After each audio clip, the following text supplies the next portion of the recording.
Islam Moors, happy holy day, and welcome to the House of Reawakening Minds. On this particular, I'm really happy today that we have with us none other than Dr. Hannibal Bey. Let's receive him.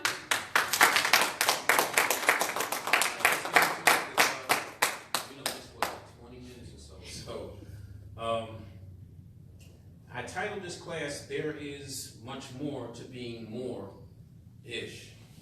That needs to be stated. That was an old statement that I used to say when people would come and see me and Father teach at Roundtable. And it has great importance because a lot of the information you Moors are getting is just jurisprudence that you're working on. And a lot of the historical and mainly spiritual work is not being embraced and utilized. So I want to make you aware of quite a few things that you can utilize in what you're doing. One brief point, I'm going to touch on history because I want to utilize this time because there's some demonstrations I want to kind of do and then try to teach you some skills and some things. Again, before I go any further, I want to give my blessings and appreciation to elders. Some of you may not have heard of, and some of you may, just to give them respect and to remind those who are the detractors out there that remember, you're talking a lot of mess about my father, His Grace, the Emir, Taj Tariq Atib Bey, and also me, Patriarch, Dr. Hannibal Bey. Know this, a lot of the knowledge that you are gleaning now is from work that we have put out, that we had to deal with a lot of negativity from both sides, the unconscious as well as the so-called conscious. But remember this, you're never as great as the ancestors that came before you. Know this, that you're standing on the shoulders of giants that became before you, and I am one of them. And for some of you, right, my lip, who are talking mess about my father, you know darn well you would not have had the knowledge that you had it not been from us. And we had to take a lot of crap to give you the truth and to give you a lot of sacred information. But know this, stop looking down upon the people and talking hoity. Again, you're standing on the shoulders of juggernauts, of giants that were there before you. Some of us are still living. You always give respect to the elders.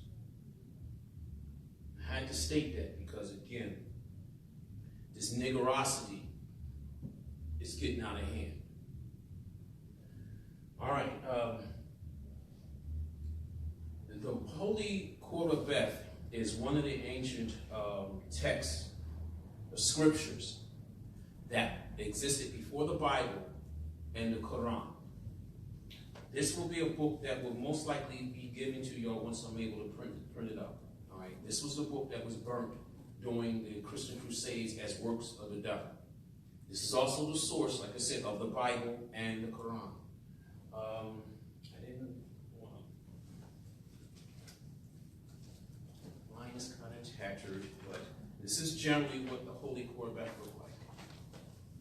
This is the book of your Magi's. Like I say to you Moors, you know the history of Christianity, and then you know the history of Islam. But know in the Christian Crusade or the history of you Moors, you know you're very ancient. Looking at the time frame of the Christian Crusades, you know that they were burning and killing the Moors. And remember, they weren't Muslims then. I'm telling you who they were. They were what you would call us Magi. Our creed name is Hittite. It only means the knowledgeable people of the Creator. The outsiders of our faith called us the king priests, the wise men, or the Magi. This is why we were the first to give respect to the baby Jesus. Matter of fact, we told the people he was going to come.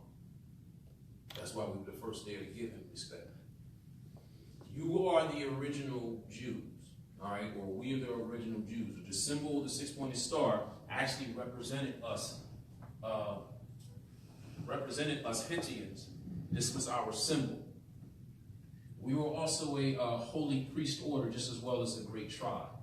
So when you hear the interchangeable term of Moor or Israelite, that's you, the children of Israel. So when you come across a Hebrew Israelite and they say, oh yeah, we're Hebrew Israelite, you tell them they're Moor. You just tell them, brother, there's no dissension between us. You're saying you know we're Moors. Remember, Yaqub was Yaqub. It was Yaqub Kokashis Koshaitis. Yaqub was a Lemurian. And when he completed his experiment, his father, Mordua, came ill, said, you had made such a beautiful bouquet of people, I will now change your name to Israel. And your children shall be the children of Israel. Get it? So we always try to make things simple for you. And it's a shame because people go to war over stupid crap. But anyway, this symbol was a symbol that represented the God power that the Creator had gave us. The Creator had said, I created you. Basically, you're all gods. The Creator is not God. Know that the Creator creates everything. And he says, everything that I create outside of me is God. You're God, the only God, and there's only one of you. Even if you were to have a twin or a triplet or what have you. All right? We're the only faith that there are prescribed rituals that if you carry it out properly, you can become an immortal. There is one book, and time goes on, and this is well received, and Dr. Nailah will have me come back. There's books I will eventually read directly from, and you'll probably get it. But there's higher sacred more pieces.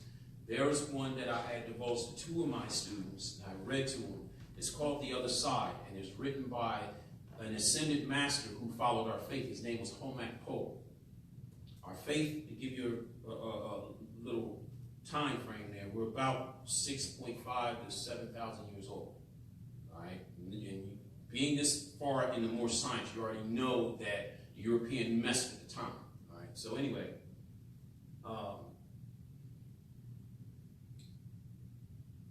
lost my thought. What was I saying? Oh, the other side. Yeah, The Other Side. Homak Po's book, he was the only ascended master who ever wrote a book on how it is to be a god. And he is still alive today. All right? And like I said, there are rituals. And some of the stuff is out in public, but what you get is a watered down version of it, or others will try to divert you and say, oh, June the 21st, when the Freemasons and all get together, that's devil worshiping and what have you. Let me say this to you because I'm going to clear a lot of things up. Know this, and this is the easy way to identify. Those who are in the circles like me, or magi, grand priests, such as I, or you'll say rabbis or whatever, know that there's only two paths. One is called the right-hand path. One is called the left-hand path. You already know what right represents. Left-hand path means those you will say Satanists or what have you. All right? But know this. God's power and energy is unified. Because one day I'm going to be able to go into the actual science of this, because we have a book that goes into breaking this down. That represents the God power. The Creator said, my power is one. All right? Kind of like this. You can't have an atom without the positive, the proton and neutron. And any scientist will tell you if you remove the neutron and you just got the proton, you're going to make an unstable atom. So you're going to have to understand that the positive and negative energy, there's a third power which we teach, and it's called Peiru. Peiru is the energy that is the actual extreme point that binds the two together, the positive and negative energy. When you're coming through our ancient science, you're learning to be the Peiru. I'm going to give you also tonight the actual power chance to augment your own spiritual power. This is something you're going to do every day for the rest of your life, or unless you follow the prescribed rituals and you become an immortal. You don't have to do it no more. But this will also be utilized depending on whatever you do. Say suppose you might do a sermon or what have you. Always just, it'll bring up your personal energy. So I'm going to talk about that tonight. And again, I'm going to give you tools to utilize. Because when you're dealing with these people out here, whether it's positive or negative, you need to have your energy raised. For example, usually when I go places, a lot of people say, "Oh, I like the way your vibe, the way you carry yourself, yada yada yada." Well, I'm going to give you the tools what I use before I step out the door.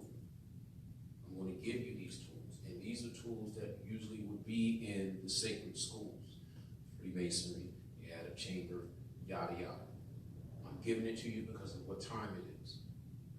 I was going to possibly not have some things recorded, but I think I'm just going to let everything roll.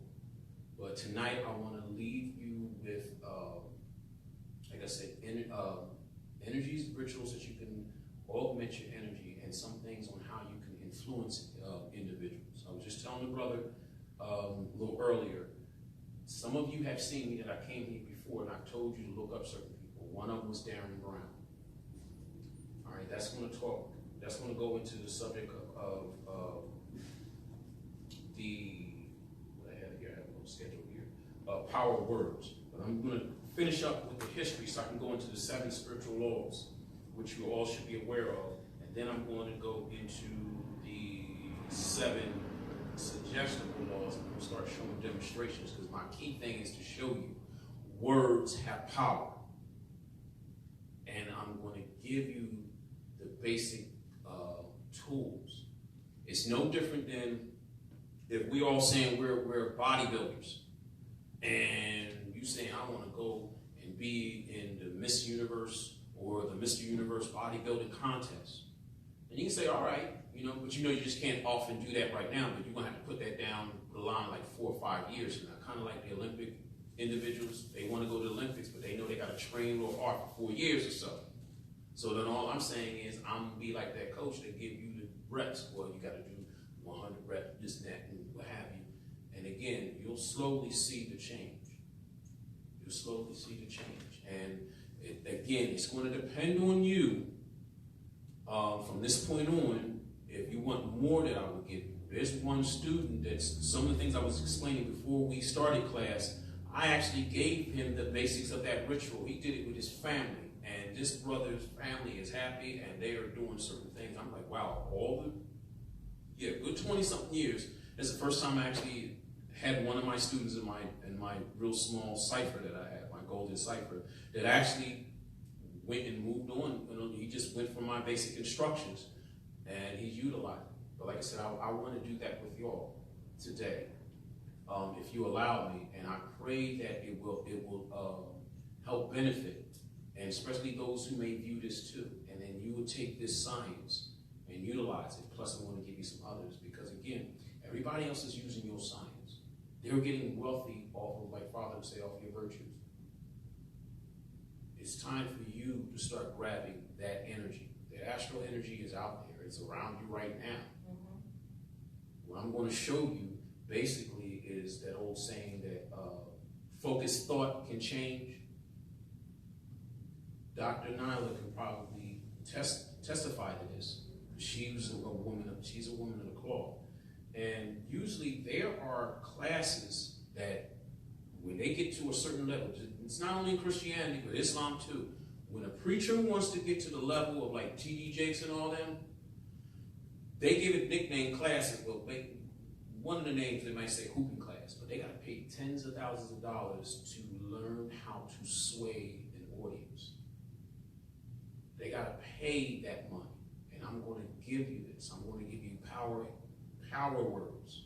So whenever you then, from this point on, you're dealing with your legal briefs, you want to throw some words in, because there's certain words that do have a hypnotic effect. One phrase that is hypnotic is once upon a time. But I'm going to give you that. I know I'm jumping a little bit. Let me go through the 7 laws, and you all should be aware of it. This was a science information that it was us, my father and myself, actually me, that discovered this as a teenager in the 80s. And it was from the book called the Kai Valley, and this is what they call the Masonic book. This book broke down your 7 laws, universal laws, that is being utilized. The first law is mind.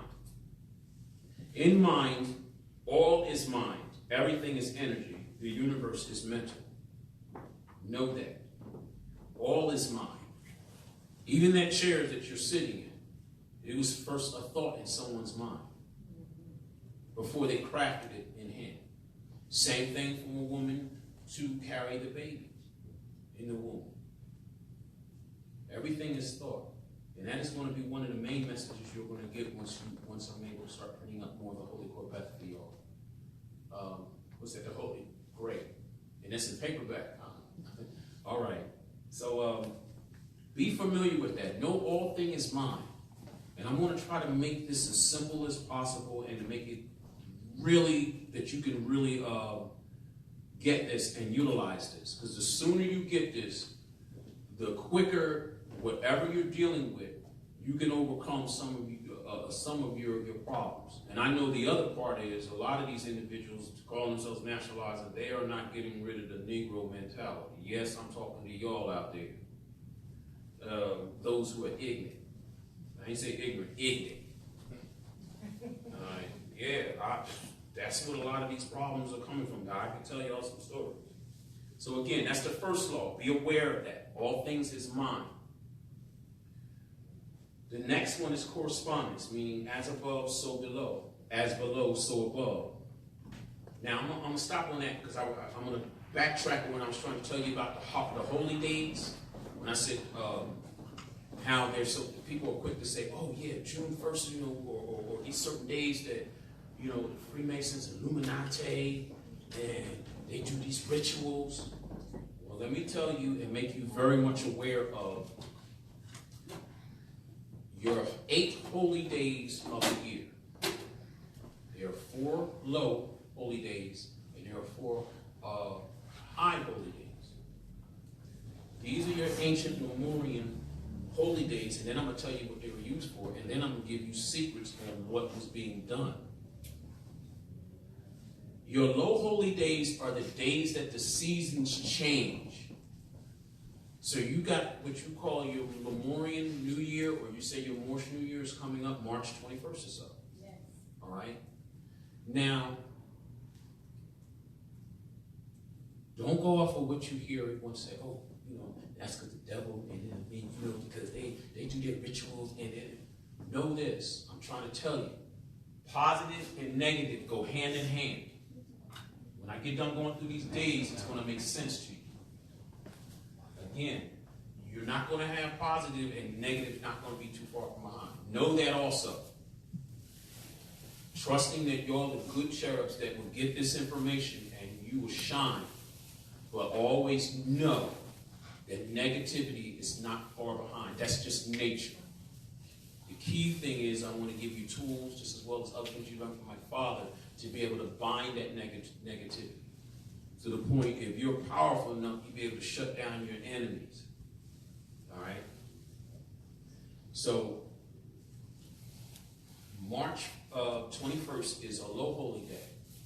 This is what was really done in your ancient Magi rituals. Now, this is sacred stuff I'm telling you that others won't tell you. Only those higher degrees know this, and they get pissed. I don't care. Now, say suppose this is one of our Magi temples. The way we had it was, there's a ritual called Nalva.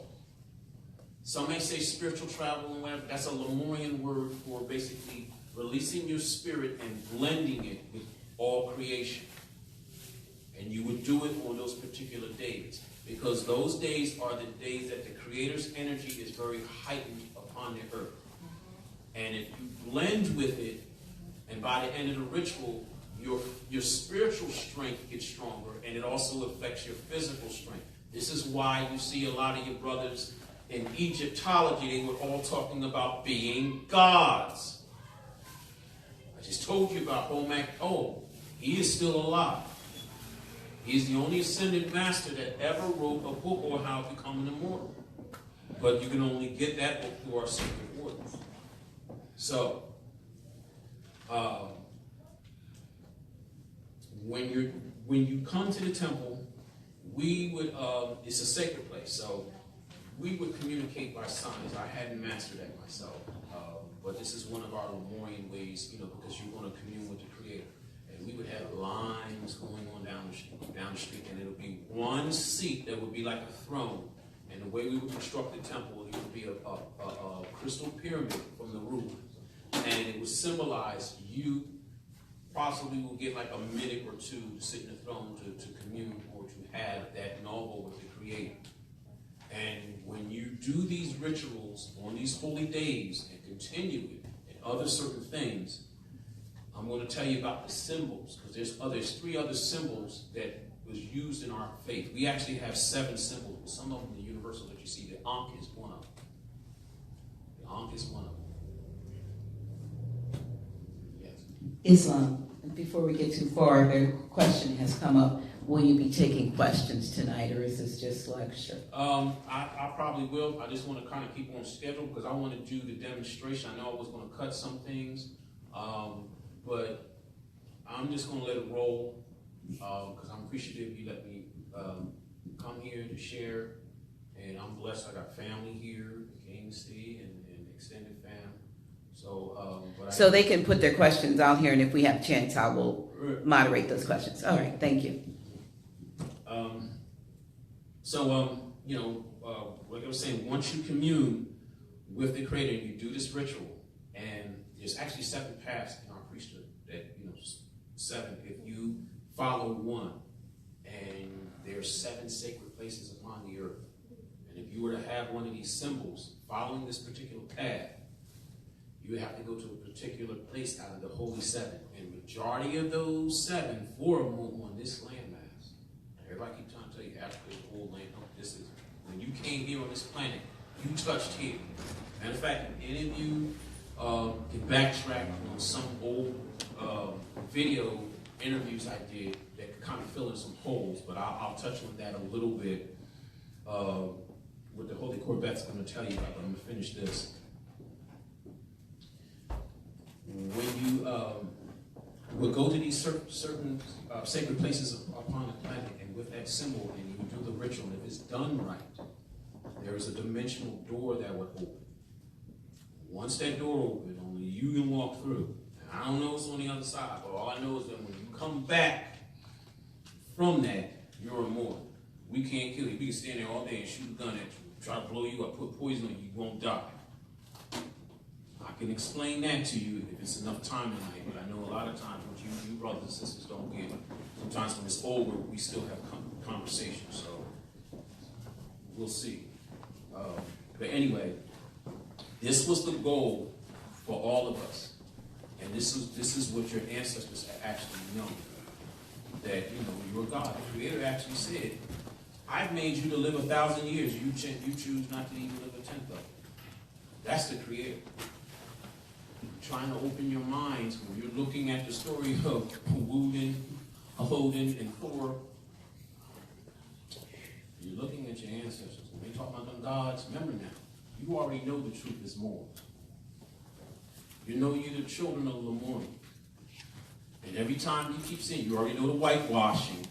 You know Zeus going to white somebody and says, come on, man. Odin and Thor, hey, come on, man. I'm trying to open your mind to let you know. They're talking about you. They're talking about you. You were the God. You're the sleeping giants. And again, like I said, I want to try to do a demo to show you your own personal powers that y'all have. And you're going to really wonder why nobody don't want you to wake up.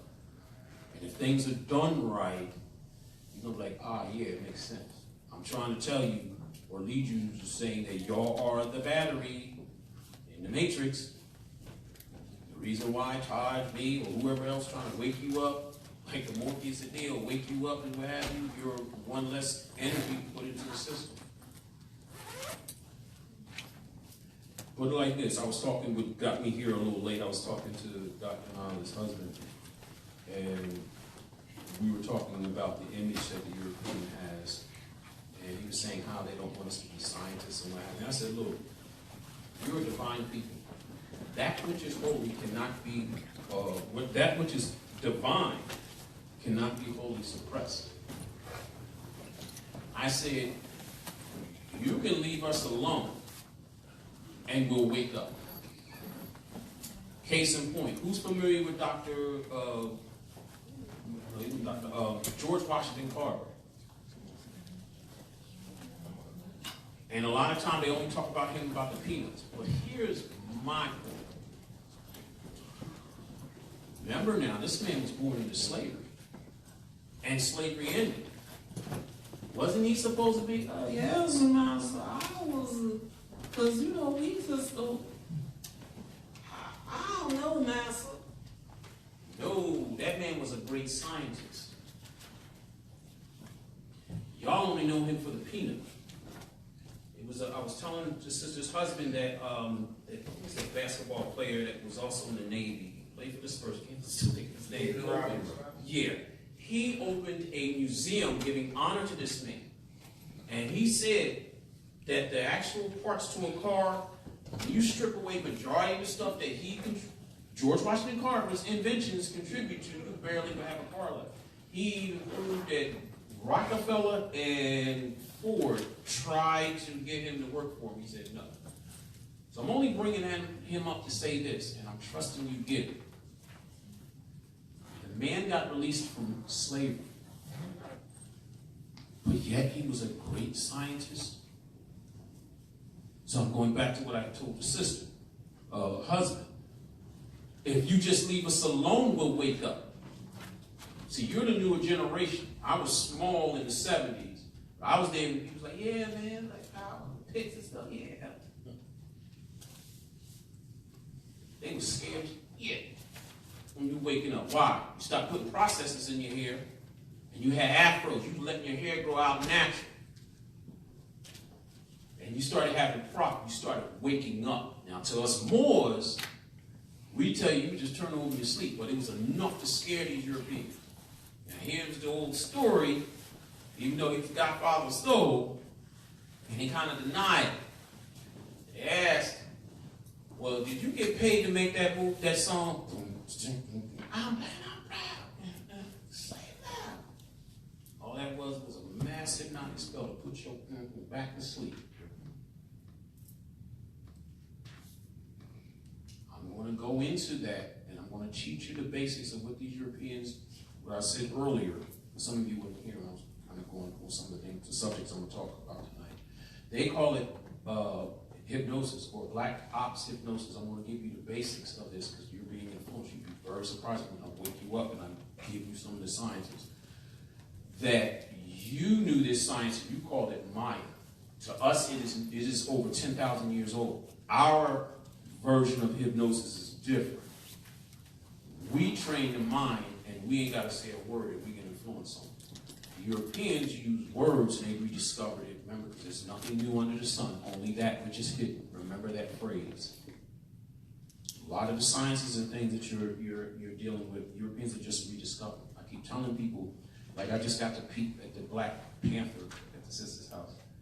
And I'm looking at the technology and everything, and we're like, wow, great technology. And I'm telling the doctor, I said, our people don't know, only those who really awaken, they are using Euro-Lemurian science. Why do you think they got an Area 51? They're pulling up your old technology that had been buried. And then they're reverse engineering it.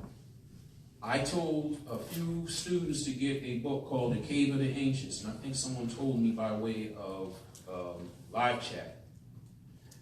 I'm going to touch on that real quick, then I'm going to get back to my lesson. The reason why I say get that book, and I want you to see it, The Cave of the Ancients by T. Lapsang Rampa. He was a Tibetan monk, and it was time for him to go to his next level.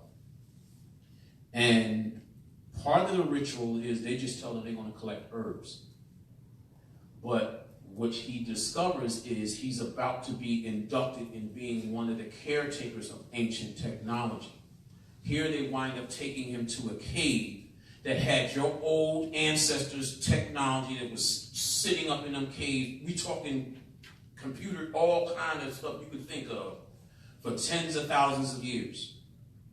He described how he walked up to a podium, and it's funny because we're the generation of the Star Trek, and we see now we're doing this stuff like this with the pilot in the hand, you know, we watch, you know, Captain Kirk with his, Scotty, please speed me up. You know, now here we're talking to each other. But this is your old Lemurian science. So anyway, T. Lab saying Grandpa said he walked up to a platform, and all of a sudden, a movie projector with just shooting a movie right in midair. And it was your ancestors, your Lemurian ancestors. This was a message that they basically were saying. Again, I always keep saying, stop blaming the European for everything. You were trying to blow your damn selves up before you even created the European. They said we had 7 great Lemurian nations, and we were about to blow ourselves up. So what the great scientists agreed among themselves were, they said, well, let us take all the great technology that we have and hide it away. So we got 7 key places on this planet that your old technology is hidden. All right, so anyway, they said, we don't want you to fall in our folly. If anyone's going to survive this, if we want to blow ourselves up or whatever, we want you to pick up from where we left off, but do not fall in our folly. So then he said it was another pictograph that came up, and it was just like a movie, but it was in midair. You didn't need a back screen or what have you. And again, all of us are seeing the technology that they're putting in your face now. You're seeing in the movies with the you know, the Tony Stark and all of them and what have you. And we was looking at what's the name, they're projecting it. That's you. But here was your other technology that they trying to get. This is why they were synthesizing melanin in the 90s. Case in point, there was a war the Europeans had in India, and they could not find out, they couldn't figure out, the Europeans couldn't figure out why they was warring with one side of India, and then all of a sudden, on the other side of India, they was going, how the hell they got this information? Well, guess what? Telepathy was one of your old sciences. And it took a while for the Europeans to figure that out. They were communicating like it ain't nothing. Even if everybody couldn't do it, there was at least someone in the village that got the telepathic information from another one. Hey, yo, they warring over here, so let's get ready. Europeans couldn't figure it out, but you look in history, you'll see that. These are some of the sciences and things that people will come to Roundtable when we give you, and this is some of the things I want to introduce you to. I have to keep the stuff condensed because it's just so much. A lot of the information you got was books and research that my father had put out, but I still have a lot that hadn't been printed up yet. You know what I mean? That still needed to be put out. This is one of the books I talked earlier for those who came a little late. This is the book, the Holy Korbeth, that preceded as the source of the Bible. It is the source of the Quran. Like I said to you earlier, pull up my old radio interviews, and you will hear that I would tell you some of the history that the Holy Korbeth is telling you. I tell you that you were a very ancient people. Now, the Lamb used to say this. Some of you probably say, who the Lamb? Lamb was the code name we said for Grand Sheikh Elijah Bey, who was known as the Lamb, Elijah Muhammad, that great brother, and blessing, peace be unto him. But he used to always say this. He said, you Asiatic men, you have no birth records. And when he would talk about the starship, mothership, people didn't want to hear that. But when Europeans talk about it, then you want to hear it. Then you want to pay. Well, let me tell you in short that I said in the radio interview, and as soon as time goes on, you will have the Holy Korbeth and you will read it yourself. You came from another planet. The story of Superman, that's you. No, it was Ashkenazi Jews who wrote that, who so-called created that character. So what I'm about to tell you is going to sound very familiar.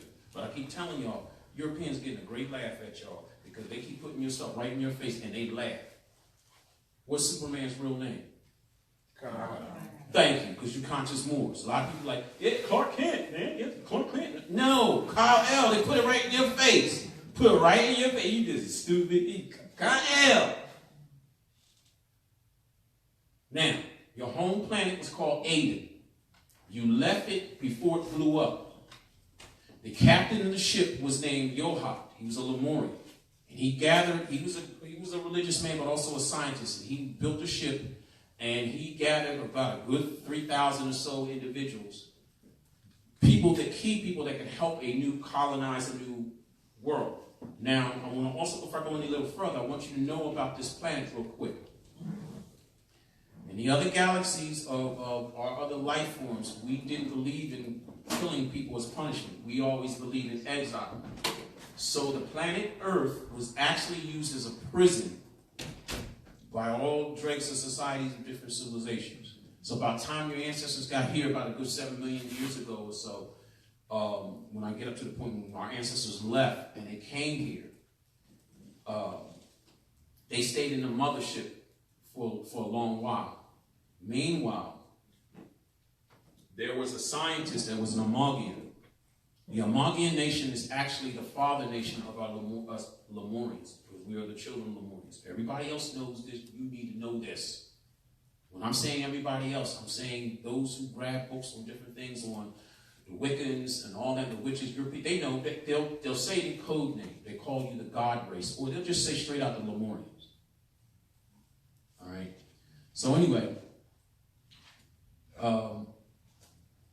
when I got initiated to the priesthood, I was like, man, a lot of these people, Ray Bradbury and everybody, had to have had their hands on this to come up with Star Trek. Because again, when I say this, some of you who are Trekkies, you're going to be like, I kind of sound familiar with Captain Kirk and them, we go where no man has gone before, and then when they go to different civilization planets, they can't intermingle with them, they can't leave certain technologies and stuff. I'm like, damn. So anyway, when you got here, Yohad realized that the planet had like a big smog over. So those individuals who were living here, they didn't have God in their heart. They were dregs of society, so they damn near blew themselves up. And it was a very, very, very, very, very, very small pocket. We probably may have been lower than 50 people, and they were on a caveman level. But the air was very polluted and what have you. So our ancestors remained in the mothership. Meanwhile, he sent an Amagian scientist named Abam upon the planet to find out what was edible, where we could live, and Yohad would just come down and check on it. Now, this story is going to sound another familiar too about the war in heaven, and this is where they get it from. A lot of stuff that's told to you is a lie. I really wish I could remember this European's blog interview. This guy was like the smoking man from the X-Men, the X-Files. Everybody remember him? The smoking man from the X-Files. He was always, he never had a name, but he was so powerful. He wanted. Let me tell you something. I can't remember this radio interview, but they were interviewing this man. You know how these European dorks be like, yeah, man, because the spaceship was just crafted, economically and this and that, what have you. And the man was like, look, y'all got me for an hour. I can't give you my name, but he gave them the clearance. And one person that did their due diligence said, yeah, there is a such thing of a certain clearance. He said, I'm the man that goes and find artifacts and stuff that hide it from y'all. Matter of fact, I think he said his clearance was so high, he said the president and the senators and them don't know who he is. He generally said, I'm the smoking man. You know them dumb dorks, I was cussing them. They was like, these dummies ain't asking him the right question. Damn if the man said, you know what? He had to stop him, but he was asking him dumb questions. He said, you got me on this thing. You're not asking me the right questions. He said, I am the man that will hide artifacts and things that would turn your religions upside down. Ask me some better questions. I'm here. Yes, we messing with some graves that you call these aliens and stuff. Yes, I can tell you this. Ask me. I've got me right here. I wish I could find it. Maybe later on I can find it and I will send it to you. And I was like, praise God. Because again, when I was doing an interview a couple weeks ago, up in New York, going through some of this, I'm telling y'all, and somebody insulted me by chat and said the S word, and I went off. I cursed him. I said, you gotta remember, I'm a gray magi. Look, I bless you, but I'm going to fight back. If you don't believe this, you don't like it, turn off the thing, watch something else. If you don't like what I'm saying, I'm telling you, I know it sounds all foreign, but it's other Europeans. If Europeans were sitting up here saying it, you listen. So I told him, I'm like, it makes sense. It's like, if you don't like what I'm saying, turn it off. Don't listen. I'm like, damn, I don't like gay porn. I'm not going to watch it. Excuse me for the baby. I mean, but that makes sense, right? It's the same thing as, dog throwing up and taking a duty. I don't like, why the hell am I going to watch it? So you sound retarded. So you trolling. So I was like, all right, back to you. So anyway, I said, again, there's Europeans that will verify what I am saying to you. All right, so Yochai kept checking on Abam.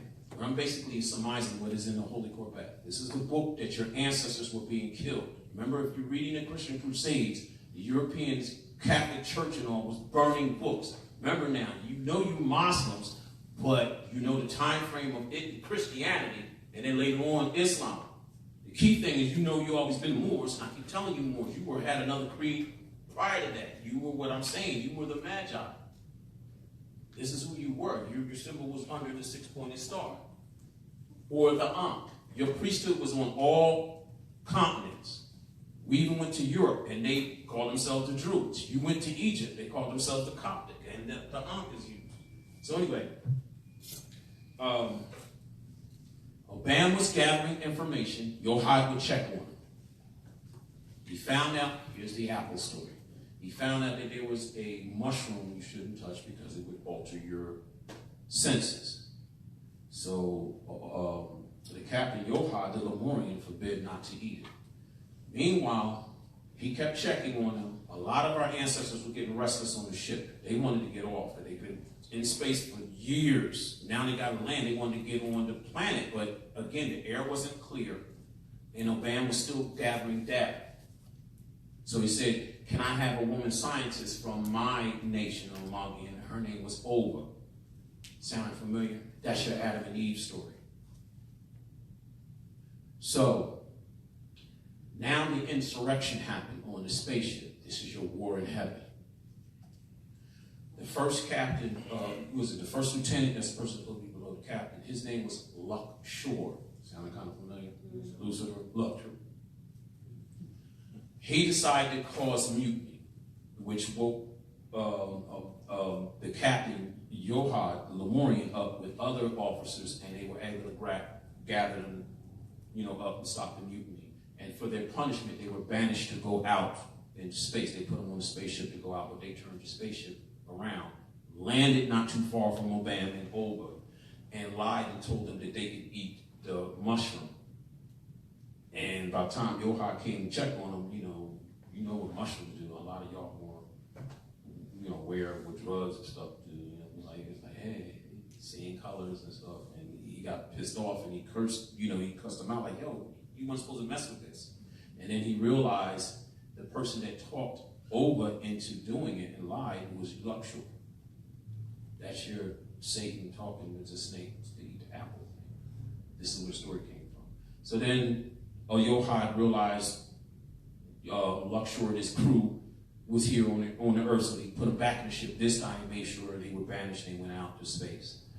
And then so his compromise was he didn't want to keep the people on the spaceship for too long because, again, they were tired. But part of Abam and Ova's punishment, they were to stay on the surface of the earth. And then that's when Yochai and the other Lemurians decided we'll compromise. And they had technology where they had a laser beam that could cut through rock like butter. And that was the beginning of your underground Lemurian, or you heard as your Moorish civilizations. And they still live there. It's funny, they know that we're descendants of Lemurians as well as they are. They never forgot the technology or their high evolution. Some of them communicate with some who were developed here on the surface of the earth telepathically, and some will still come up.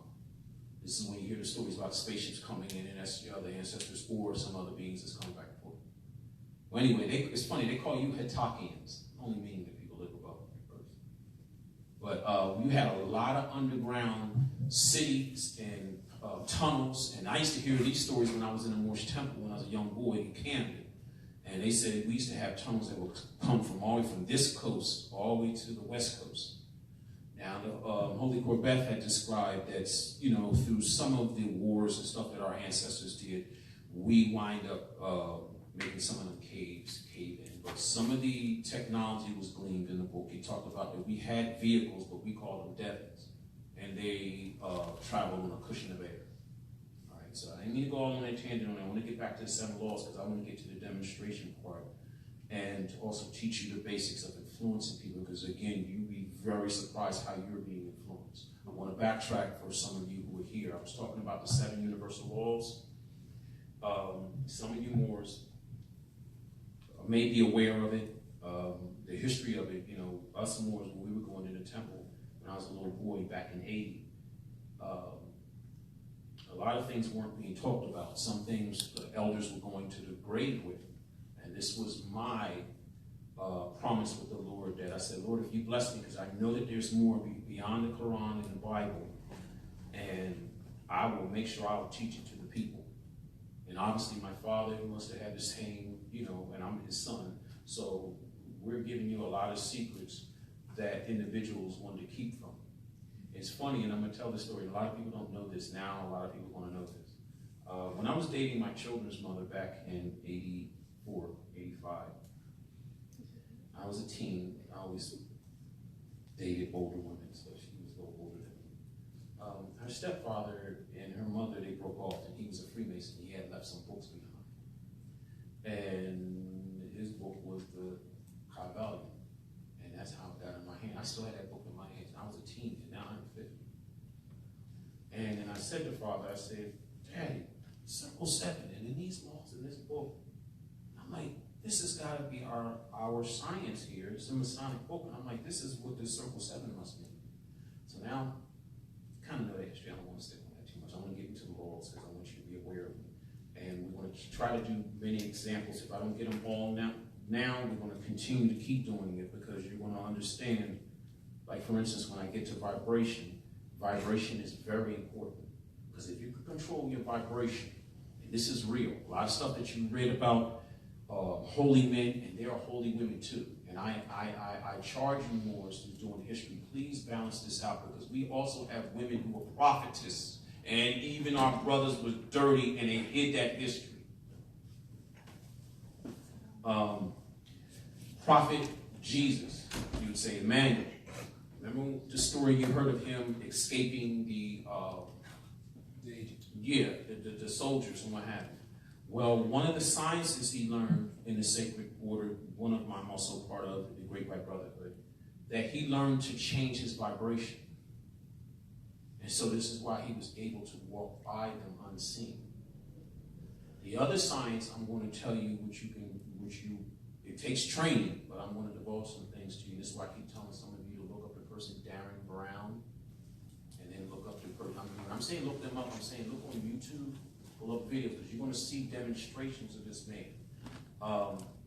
He actually, I was telling my cousin and his beautiful wife and my other baby cousin, this man was taking white sheets of paper, cutting them the size of money, and was using your science and going to jewelry stores and was buying things with it. But I want you to see for yourself. This is your science. And I'm saying this to you because they're also using mass hypnosis upon you. Please also see the movie. It may be enjoyable, but it's going to wake you up. They live. You are being bombarded by subliminals. Oh, and I will tell you, I can say this since I'm talking about it. We're on the subject of subliminals, and you're aware of it. Whenever you have your legal briefs, we'll visit this again, but it's on my mind right now, so I want to say it. Whenever you have your legal briefs and you're about to do what you got to do, Moors, take your time and make a small sentence of what you want. I'm going to go into it later on tonight. And then you use your finger as if it is a pen and write it on your document before you submit it. Do you hear me? What did I say? Say back to me. Use your finger. Use your finger. Decide what you want. Decide what you want first. Right. Decide. Make it a short sentence. Short sentence. What you want. Take your finger. Right on it. Thank you. Right on the dot. Because guess what? Their minds will pick it up. Your subconscious mind is reading everything. You're actually reading some things I put down before you walked in. I'm going to veil these things to you, so your mind will be told. You're going to be Neil when you walk up out of here. I'm trying to make you like any other had a video game. You know, you can switch it, you can see the code. It's things is like that for real, for real. A question everything you see. Be analytical on anything and everything you can see.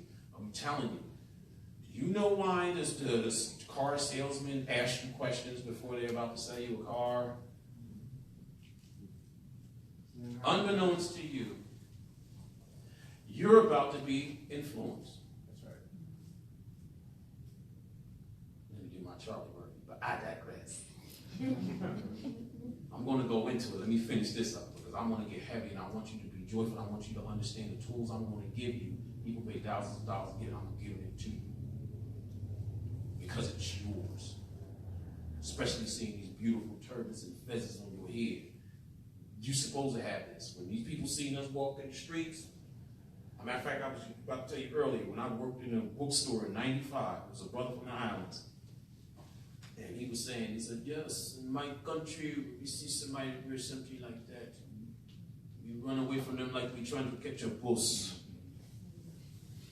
And he paused, and then he told the person, he said, what that means is you can hurt us without even touching us. So he's basically saying, when they see them turbans and feathers on their head, you got great respect. And I'm going to do my best to try to change this frequency to take you back to where it was before I fell back from the mainstream.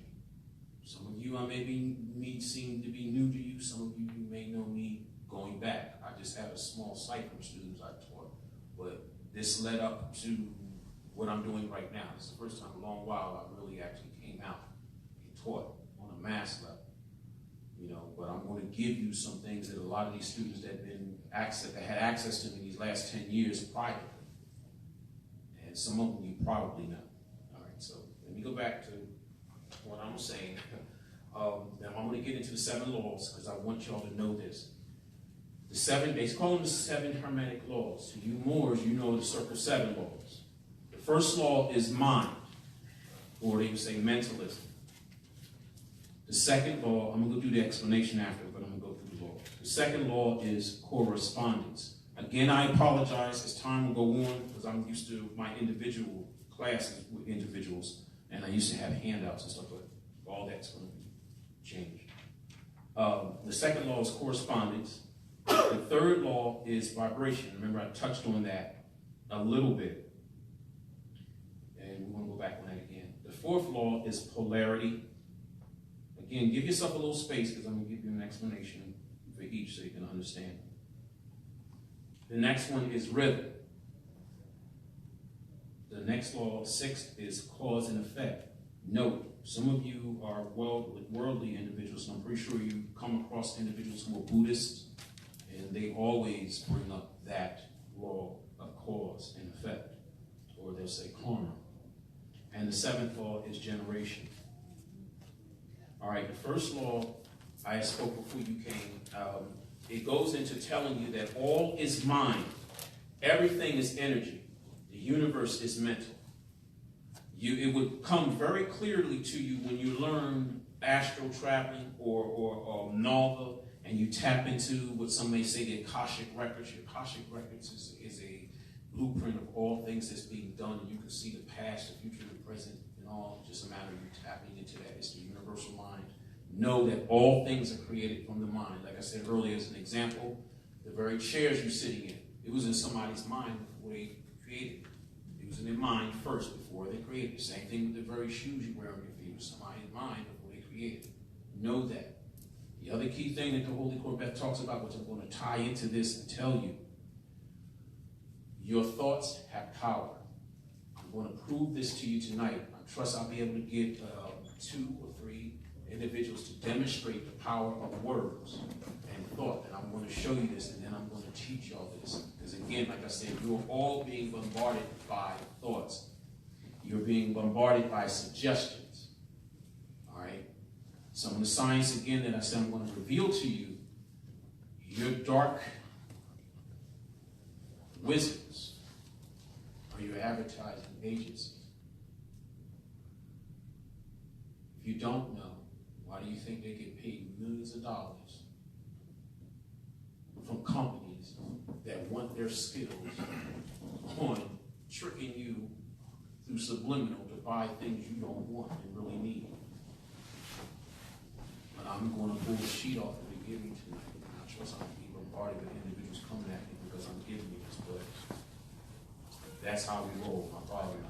We love our people. And that's why it's very insulting and I go in on individuals who have been going at my father. Because when we give you this, we give it to you with love. And we're keeping our charge from the elders.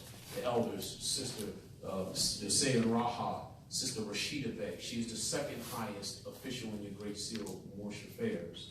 My father is the highest official. He's the Emir. All right? And I'm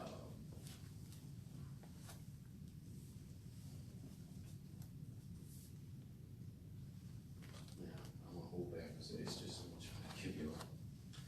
Anyway, let me move forward because there's just so much I want to cram because I really want to utilize this time. All right, correspondence. As above, so below. As below, so above.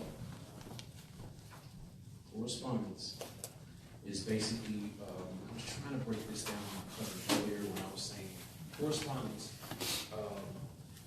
is kind of in accordance with your six-pointed star. But we would call it the Lemurian name, we call it the Ab-Ab, or you call it the hexalpha. What it is the blending of the positive and negative. What I was saying to you earlier about the holy days, the Creator's energy is what you may say neutral, but we are taught that it's the third power. You have your positive and you have your negative. But the third power that you're not aware of, and us Magi's are, and I'm telling you, is called Heru. Heru is the extreme point between the two that binds the two together. That's what this symbol represents. That's why it's interlaced.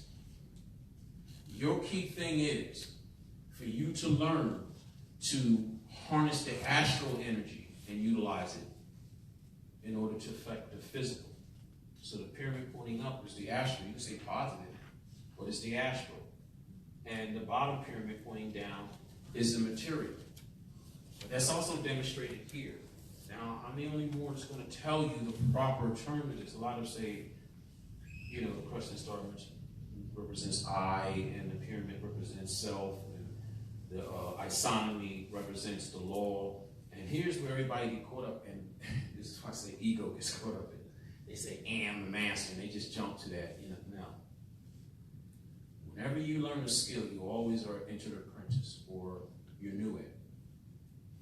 Once you start to become skilled at it, Europeans changed it to fellow the craft, what we would say adept.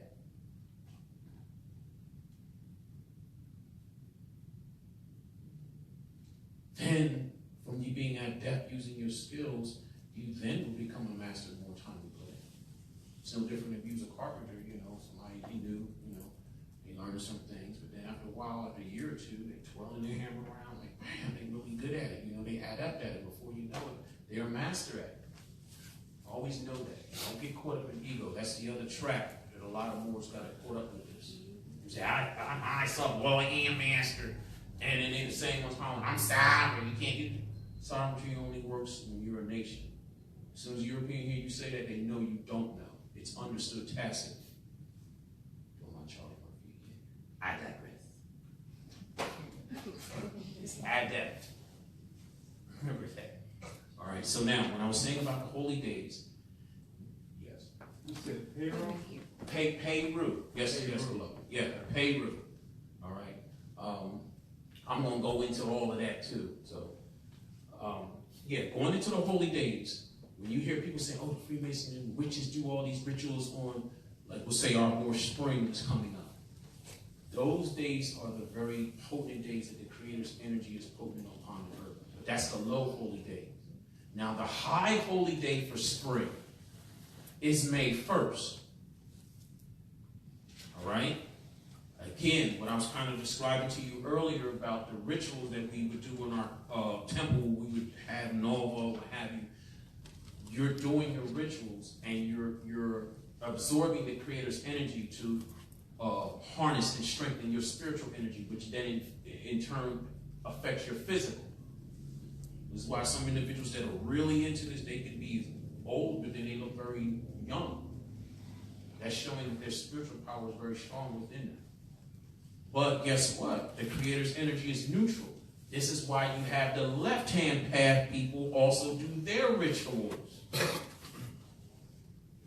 Well, if y'all only getting what they're putting out in the street, oh, that's the witchcraft stuff, man. Because, yeah, you know, because the Illuminati.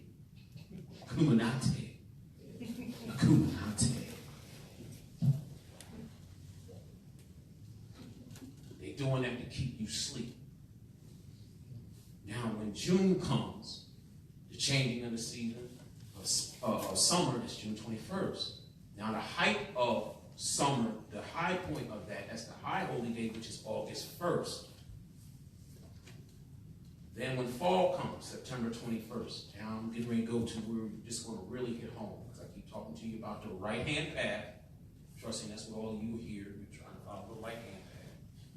And then those who follow Satan, whatever they call their God, the D-God, the S-God, I don't even want to say his name, they're the left-hand path people. All right? Now, the height of autumn, and it's gotten lost. And this is how you know the masses are caught in mass hypnotic spell. Remember I told you the left-hand path is not always far from you right-hand path people and the rituals that you do, because they know that they're aware these days that I am telling you that they do rituals. And they utilize this energy. This is why they are powerful. Hallows Eve.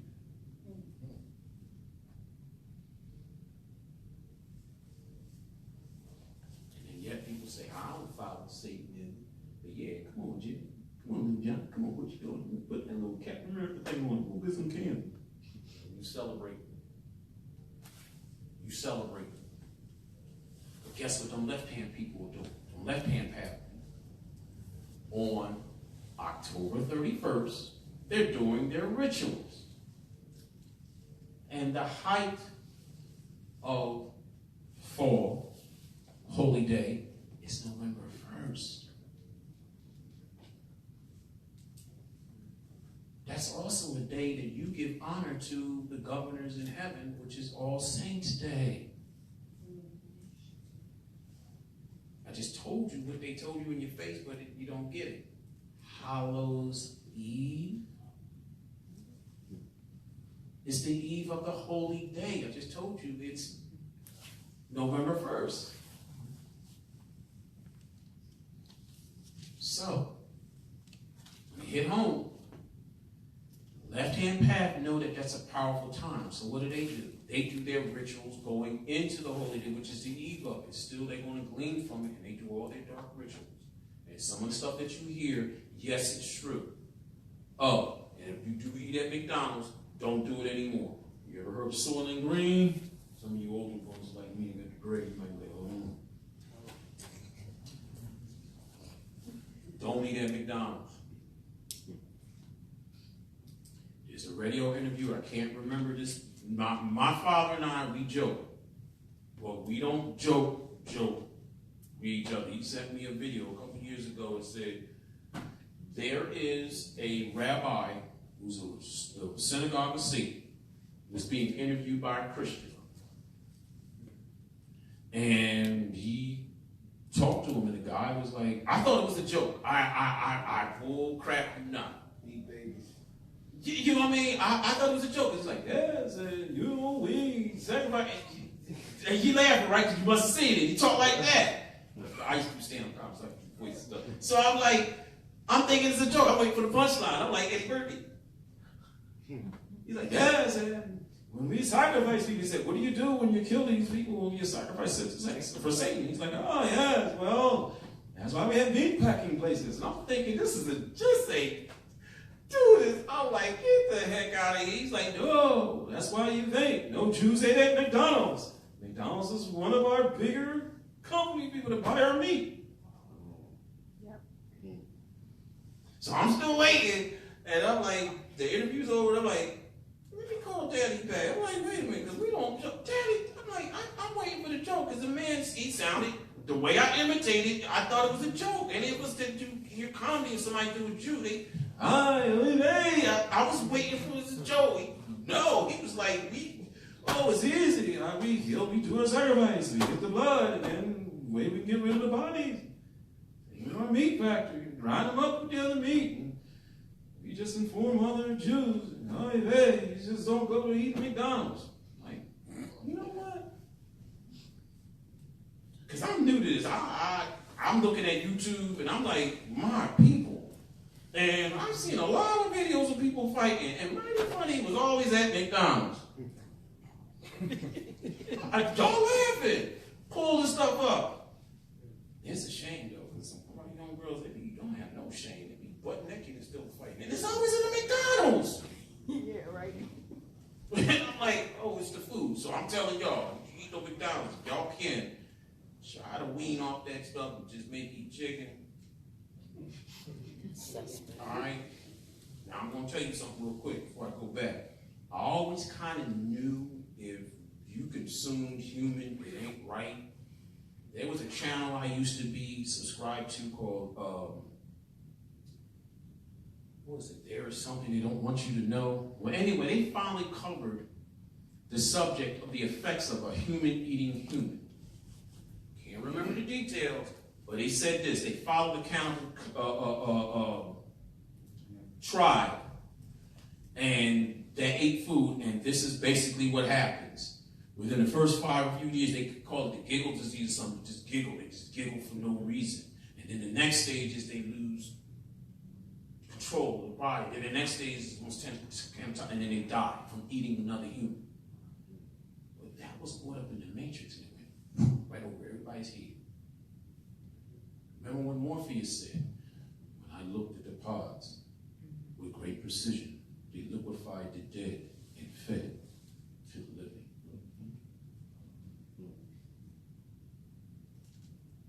I suggest you strongly try to get off the flesh. We already know they're pumping all kind of hormones and stuff with our babies. They're maturing quicker. You know what I mean? And then also we already know that a lot of us are aggressive and what have you, but all this is from the pollutants plus the subliminals and stuff that we're going to get into. So I'm going to move from this and go into the suggestion laws and we're going to do some demonstrations. But I just wanted to drop that on you. So please. And it makes sense too, because I remember seeing a movie called Love and a Bullet with my man Tretch. And that cute girl from the Good Girls, they were killers. And he worked for one mob people, and they had themselves a deli, one of them meat cutting places. And it made sense, because then when they bump somebody off, they cut the body up. So, all right. Boy, all right. Correspondence. Correspondence, which is all as above, so below, as below, so above. Now, the next law is vibration. Remember, I mentioned that. And this is basically saying nothing is stationary. Everything vibrates. Know that. All things vibrate. Even a rock vibrates, just vibrates slower. All right. The definition for polarity, the fourth law, is everything is double. Everything has its opposites and extremes meet. That's kind of what I was saying to you. You who are being positive, when you're trying to live a positive life, never let your guard down and not know that negativity is not too far. Your key thing is you want to find it. Right.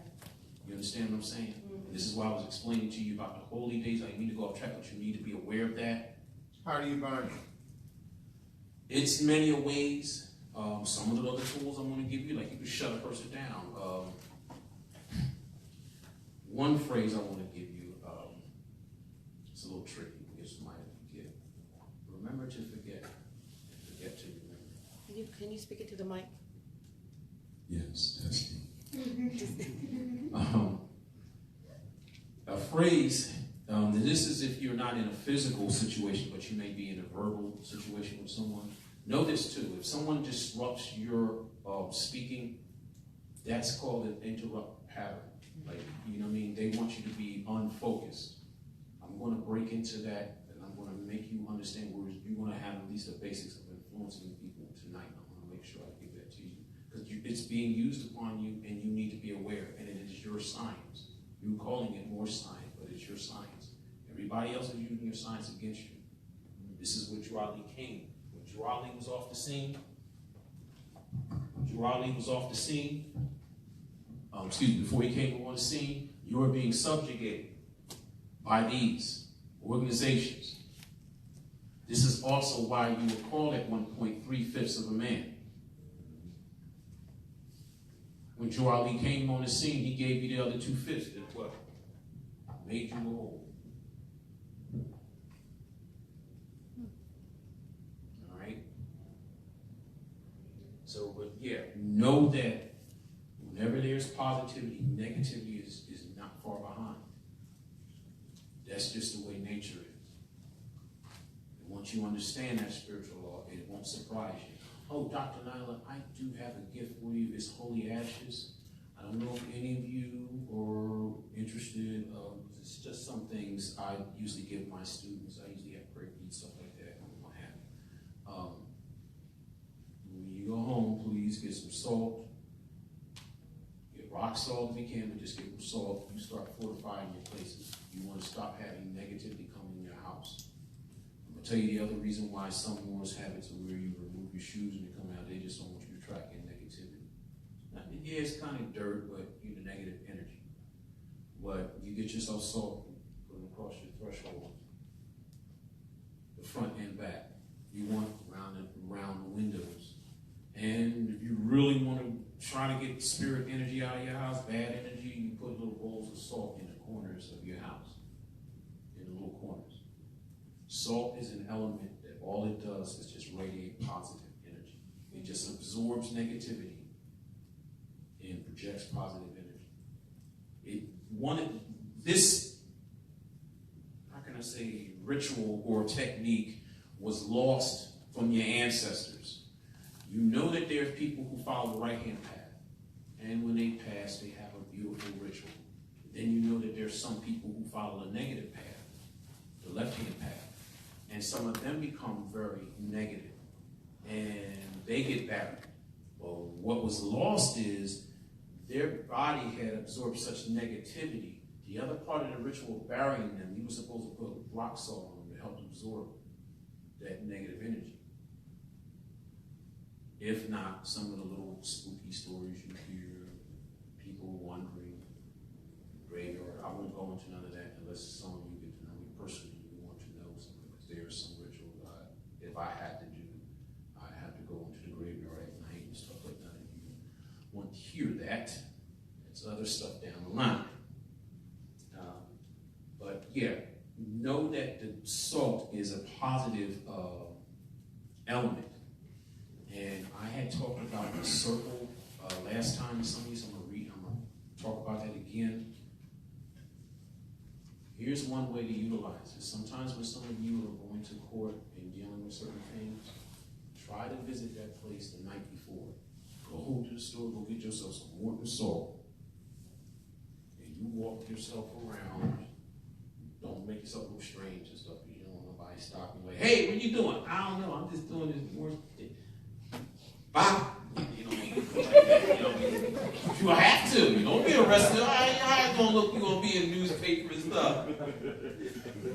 He got arrested. He was vandalizing some stuff. So kind of make it on the slide. Over it, and just walk that bad boy and make the circumference of the whole building. All right. Then you want clockwise or counterclockwise? Yeah, it's great. There you go. You go clockwise. Whenever you do positive work, you do clockwise. What I'm telling you is what brothers and sisters do in the lodge. Some of you know me also. I'm also with 33rd. But a lot of people only hear that and they forget that I'm a magi first. And I keep telling people Freemasons are imitating me. That's magi. So anyway, this is what your witches and other groups understand. The circle is very important. Your circle is your circumference. Your circle is your sphere of availability. That is your domain. That is your dominion. Do you feel me? When you say So, yes. You said your circle is your availability. Yeah, that's your domain. That's your dominion. You understand what I'm saying? I'm going to give you an example. You can repeat it if you want. I'm going to give you an example. Because what I'm giving you, it may not seem much to you, magicians pay tens of dollars and they keep this secret, what I'm telling you now. There's a trick that if you go to India, you know how you always have people in the farmer's market and stuff, and then you have little magicians. And some of them are real, they call them fakirs. Some of them hold your science and they teach it to the young. And by the time they get our age, they're literally doing mental broadcasting magic. Ask me about Drew Ali getting the flag, I'll tell you that later. So anyway, you go to India and they will have a guy that will sit in the market. This is how he make his money. He'll sit and he'll make a big circle in the dirt where everybody's shopping and doing all the other stuff. And then he'll do this, unbeknownst to everyone. And he'll just sit. And then he'll just sit and do, this is one of the chants I'm going to give y'all, because I want to give y'all spiritual energy to help you augment your power. He might do a chant, Om Mani Padme Hum. And he'll sit and he's charging, like we said, the sphere availability. That's your dominion. That circle. And he'll sit.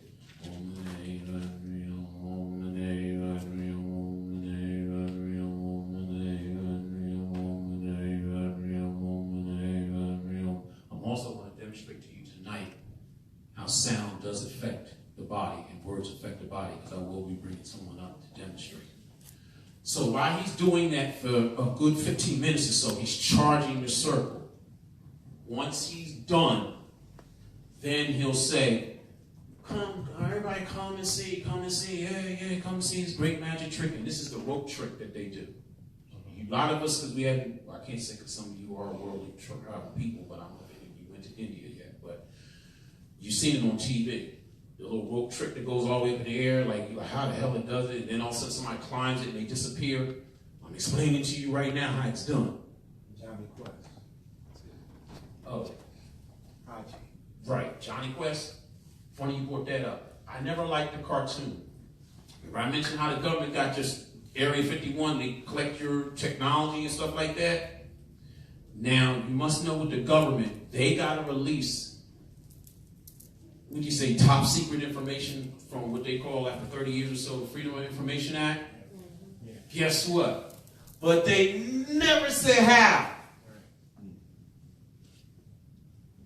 He just said one of the damn ways that they revealed it to you. I was wondering why I never liked Johnny Quest. Because I was a child, I was too mature. Look at the damn ending credits of Johnny Quest. NASA. That's right. They never told you how they had to tell you the truth. Now let me get back to what I'm saying. So now he done charged it. The key thing that he needs them to do is to cross the circle. Once they're in the circle, then whatever he projects, the people will see.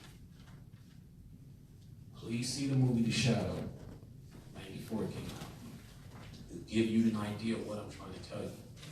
The key phrase that they use is they'll say, the clouded mind sees nothing. Now I'm going to touch on Drew Ali.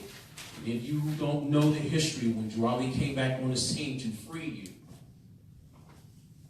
the first thing he had to do, he had to go to the president to go get the cherry tree they chopped down. He was a diplomat, and they kept blocking him. He got into the White House. Clouded mind sees nothing. He utilized the whole science of some of the things I'm going to try to give to you tonight so you can understand, and then you can build building blocks. And the more I come, the more you communicate and I give you stuff, you can do this. He wound up walking by and got into the Oval Office and scared the bejesus out of the president and said, I come with my people. They were trying to block. They couldn't stop him because he was a diplomat. They can only kind of delay him.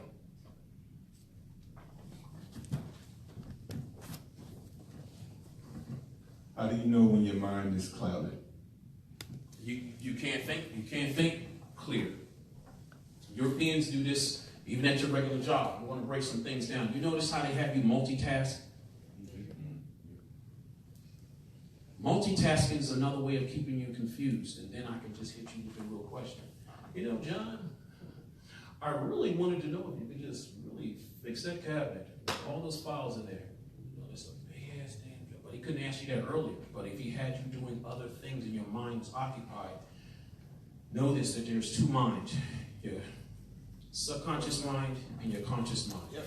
And then you have your critical mind. That's the bridge.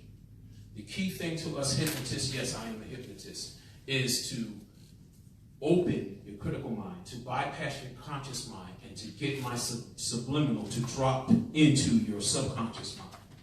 I'm going to demonstrate that tonight. And yes, a lot of people are out here confused.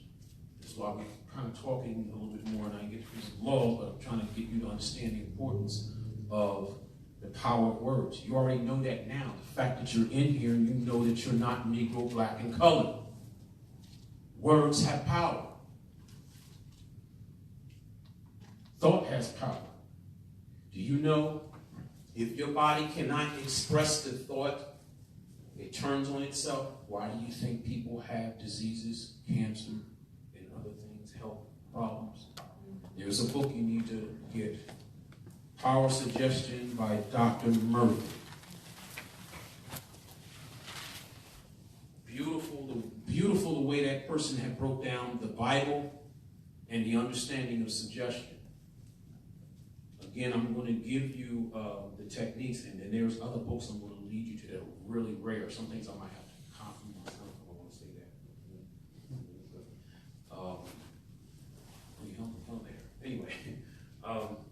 Getting back to what I was saying about Joe Ali, that's how he got into the White House. He used his ability to cloud the minds of the Secret Service to get in.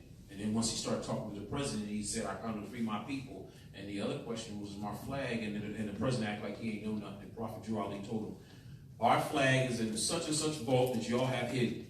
And then the president followed and went to that vault and pulled your Moorish flag, the old cherry tree, off the shelf and unfolded it, and they had took the star out, and Joe Ali said, put the star back in. Now, everybody who is aware right now, you should be aware of Joe Ali. That was about 1912 or so, 1913 was the first temple.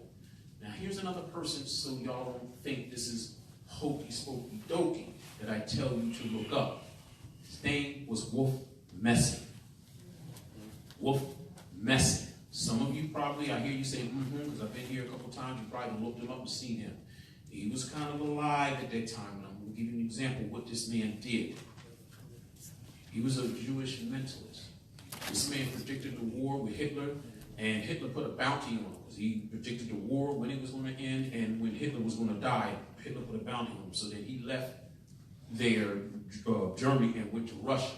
Stalin wasn't cool with it. He didn't know if he was an agent.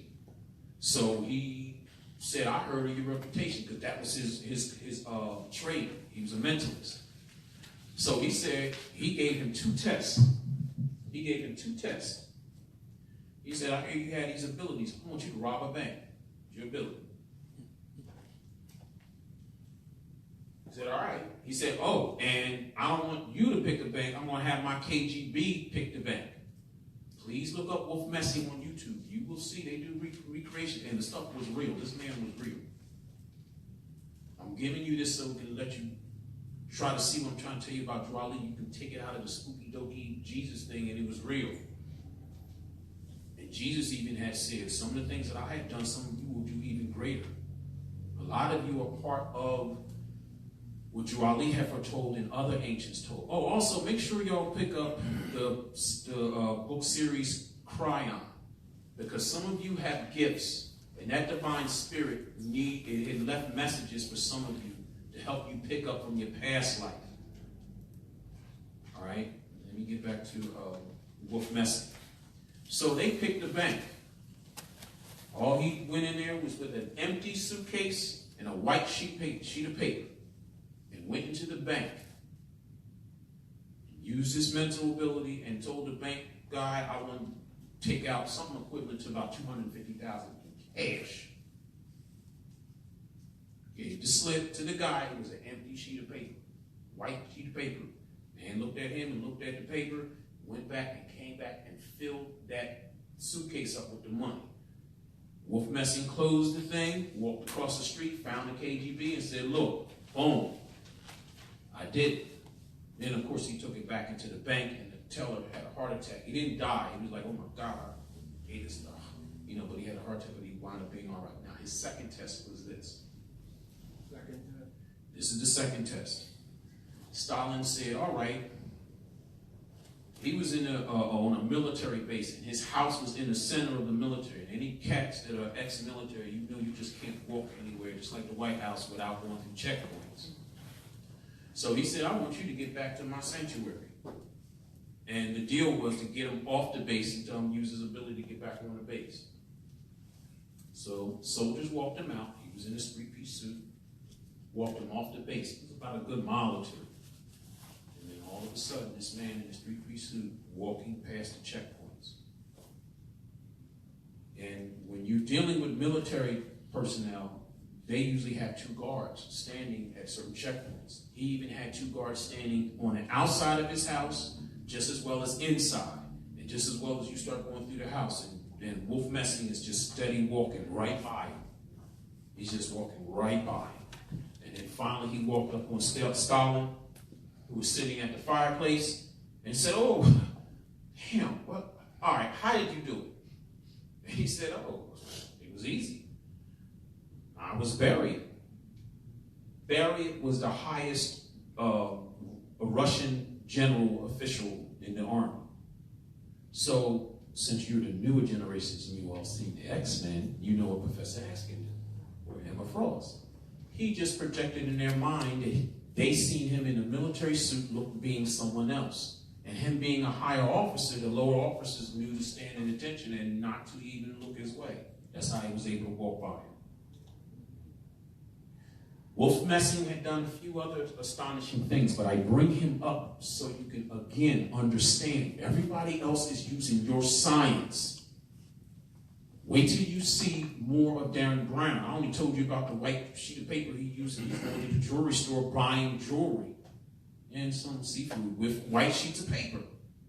I can give you the pattern, but it don't mean much to you until I start giving you the other sciences. But what it is when people are speaking to you, your subconscious and conscious mind is absorbing it. And what he says is at the same time is, for instance, he'll say, you know, I had a headache. This is the time the man is bringing this stuff up. He says, you know, I have a headache. And, you know, this is me holding money. He's like, you know, but my friend told me to, you know, take some Anacin for it. You know, take it. It's good. Just take it. And he times it. At the same time, he's handing it to the person before the person knows it. They're taking it like regular money. And boom. Now, I'll go into detail with that later, but I want you to see that you will pull these videos up. He's demonstrating this stuff on a hidden camera. So, I didn't mean to go all on a tangent there, but I just want you to understand, we're not so much far behind, or we're behind, but we can catch up, Moors. The key thing which is holding us back is the in-house fighting stuff that has got to stop. You're going to have to be in greater numbers of good Moors who take this knowledge, and to be able to help in great numbers to sit down on dirty Moors who is causing confusion, who did a lot of damage to this movement. I will tell stories, but it will waste time. The next law, like I said, was polarity. Next one is rhythm. All things ebb and flow, action and reaction, advance and recoil. Again, rhythm is all is ebb and flow, action and reaction, advance and recoil. Know this, and this applies to when you get blessings in your life too. This is another science here. And I'm making it simple for you. Whenever you get a blessing from the universe, you got to give. Mm-hmm. All right? I say this. This is what I used to do when I had got this nice, decent white-collar job. Job lined up calling me for the job, 18,000 hours.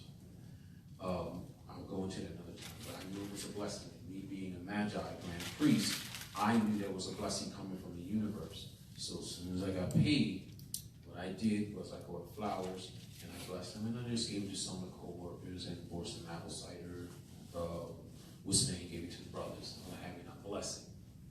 So, again, this is what the law of rhythm is saying. I just want to give that to you so you can understand this, Moors. Put it like this. Why do you think the nasty behind millionaires are filthy rich and you know they're negative people? Because they use philanthropy. The beloved just said. You want to repeat it again? Yeah. Islam, I have an example of what you're saying. Today I was in the post office mailing thumb drives. And the person, two people in front of me, there was a person in front of me and a person in front of them was at the counter. And apparently the one at the counter was shipping 2 boxes to maybe somebody in the army or people that work for coffee from Wawa.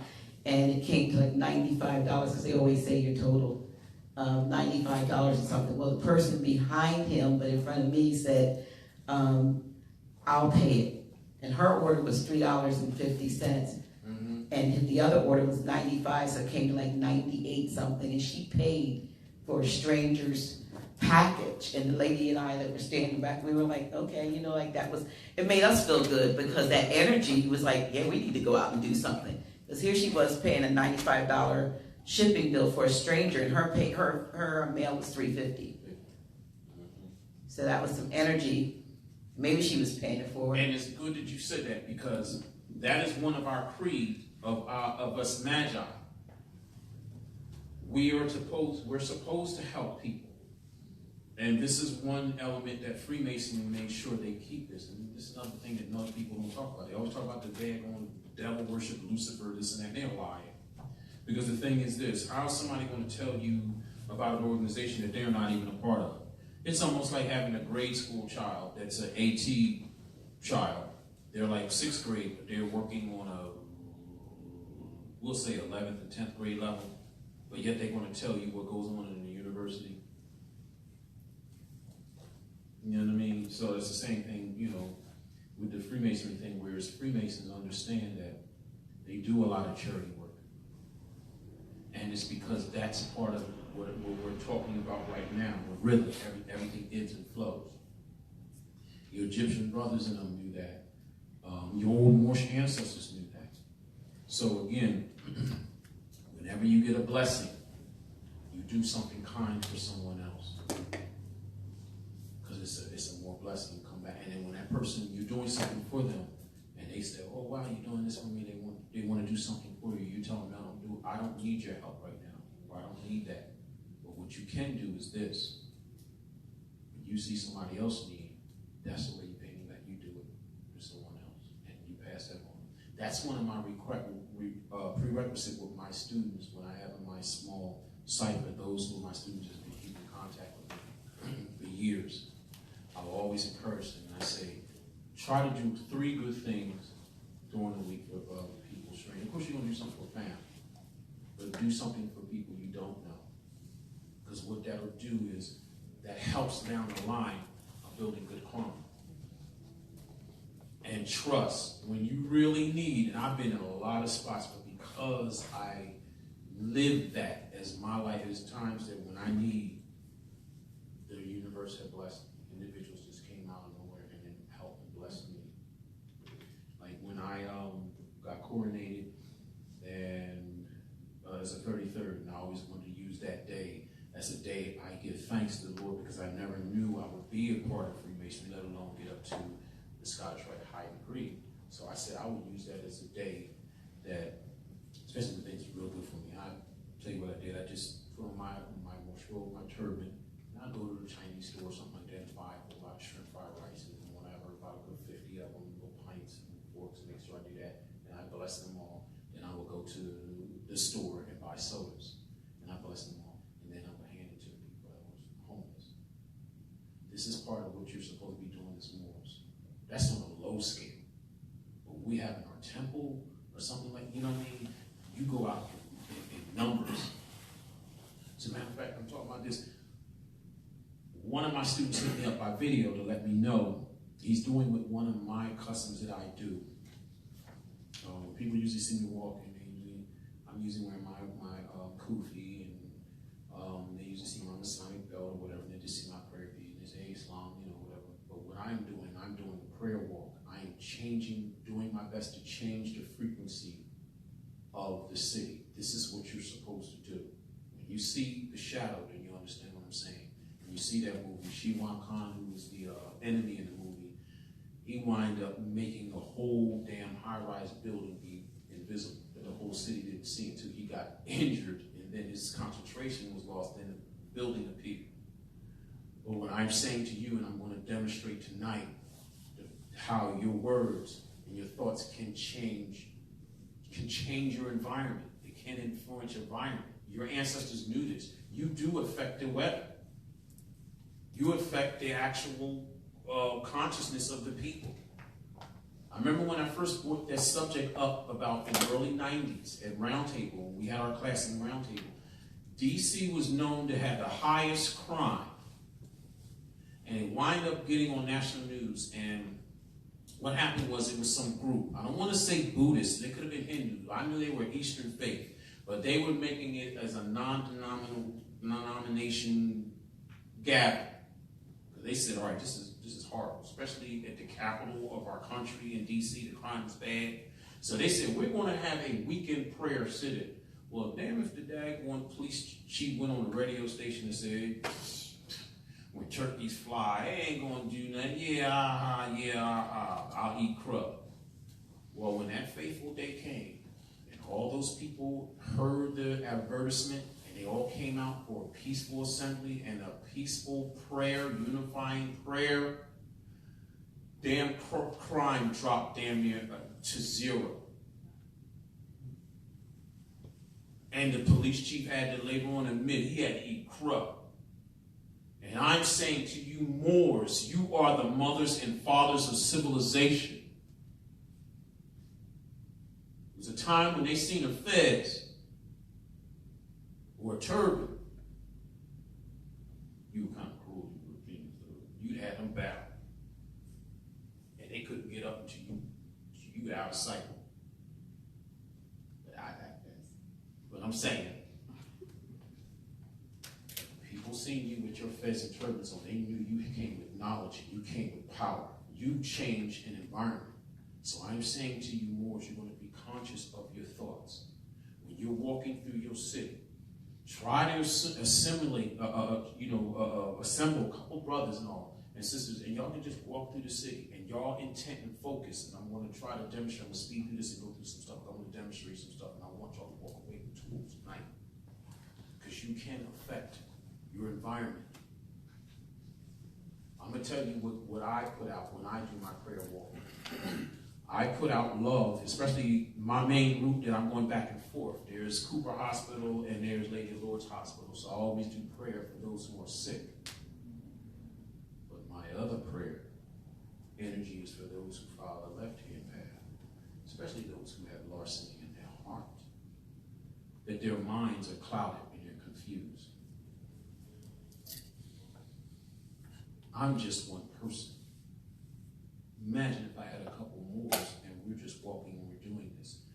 This should actually make you think back to sometimes you've seen them two Mormons or whoever, people walk through your neighborhoods. What the heck do you think they're doing? I should be hearing that. Everybody else is working your science. I know it don't seem much, but please, I'm trusting you really feel me. I'm going to speed through this because we're going to start doing demonstrations and I'm going to show you some things. And I want you to be, wow, all right, you're going to be able to do it. But the key thing is you're going to have to keep it up, especially with the young cherubs back there. It's great that y'all get it because by the time y'all get to our age, you want Professor X mental stuff. Oh, if you didn't know, Professor X is based off of a real person. His name was Milton Eckerson. He invented conversational hypnosis. All right. The next law is cause and effect. And we also know that what? Nothing happens by chance. Everything happens according to a law. And we already know that. Y'all making calls right here.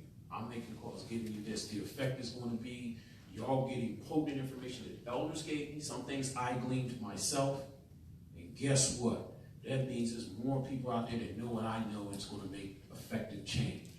Now, this is going into greater numbers for me, because like I said, other individuals had access to me for well over 10 years when I fell back in the mainstream back in '02.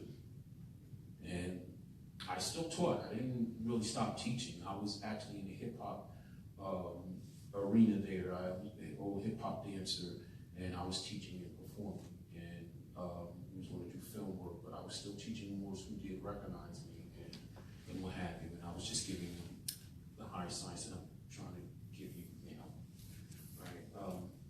But anyway, again, cause and effect. Dr. Hannibal, Yes. I just want to interject on one thing, going back to power suggestions. Yes. I'm sorry. Just briefly, going back to power suggestions, one thing that I noticed, as a contractor, when I was traveling, I would always pay attention to the slogan. As a contractor, I was traveling to different cities and states working. But one of the things that I noticed when I would travel and embark on a new city that I had to work in was the different slogans would jump out.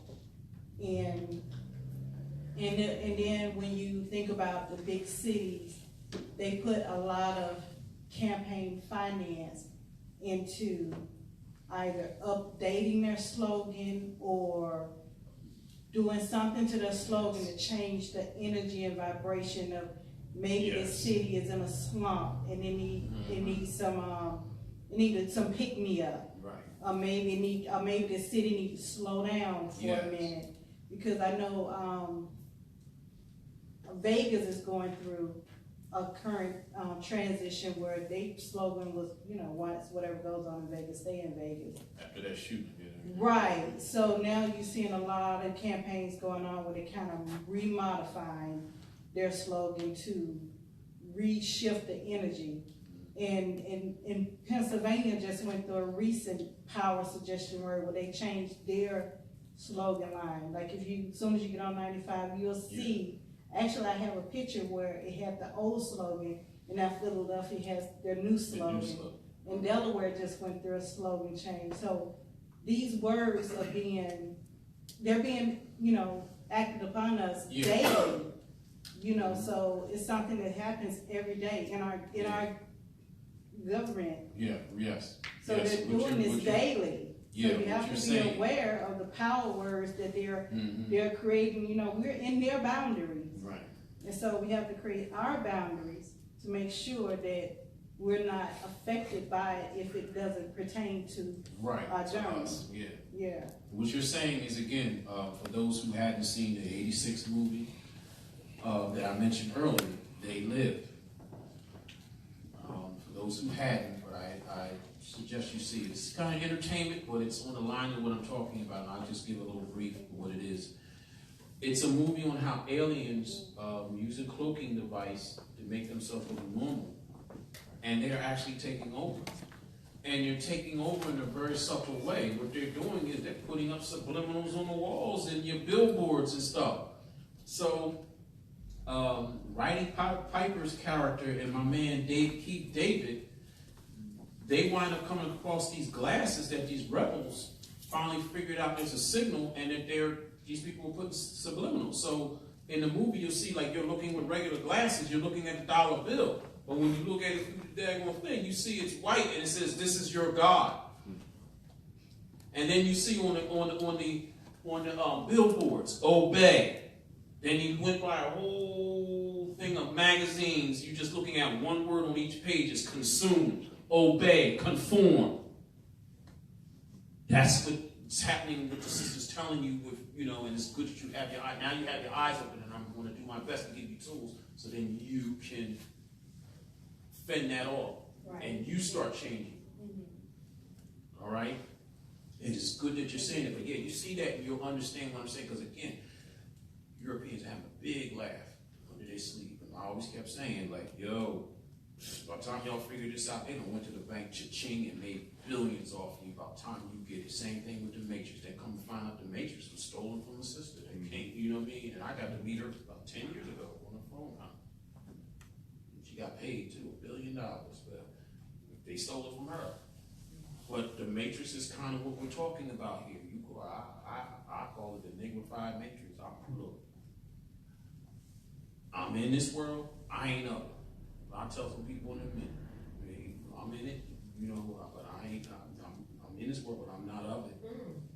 And I'll keep it moving. I'll give people blessings and greetings, and I'm moving. And I found that I couldn't even be myself so much with individuals. And this happened a good 8 years ago.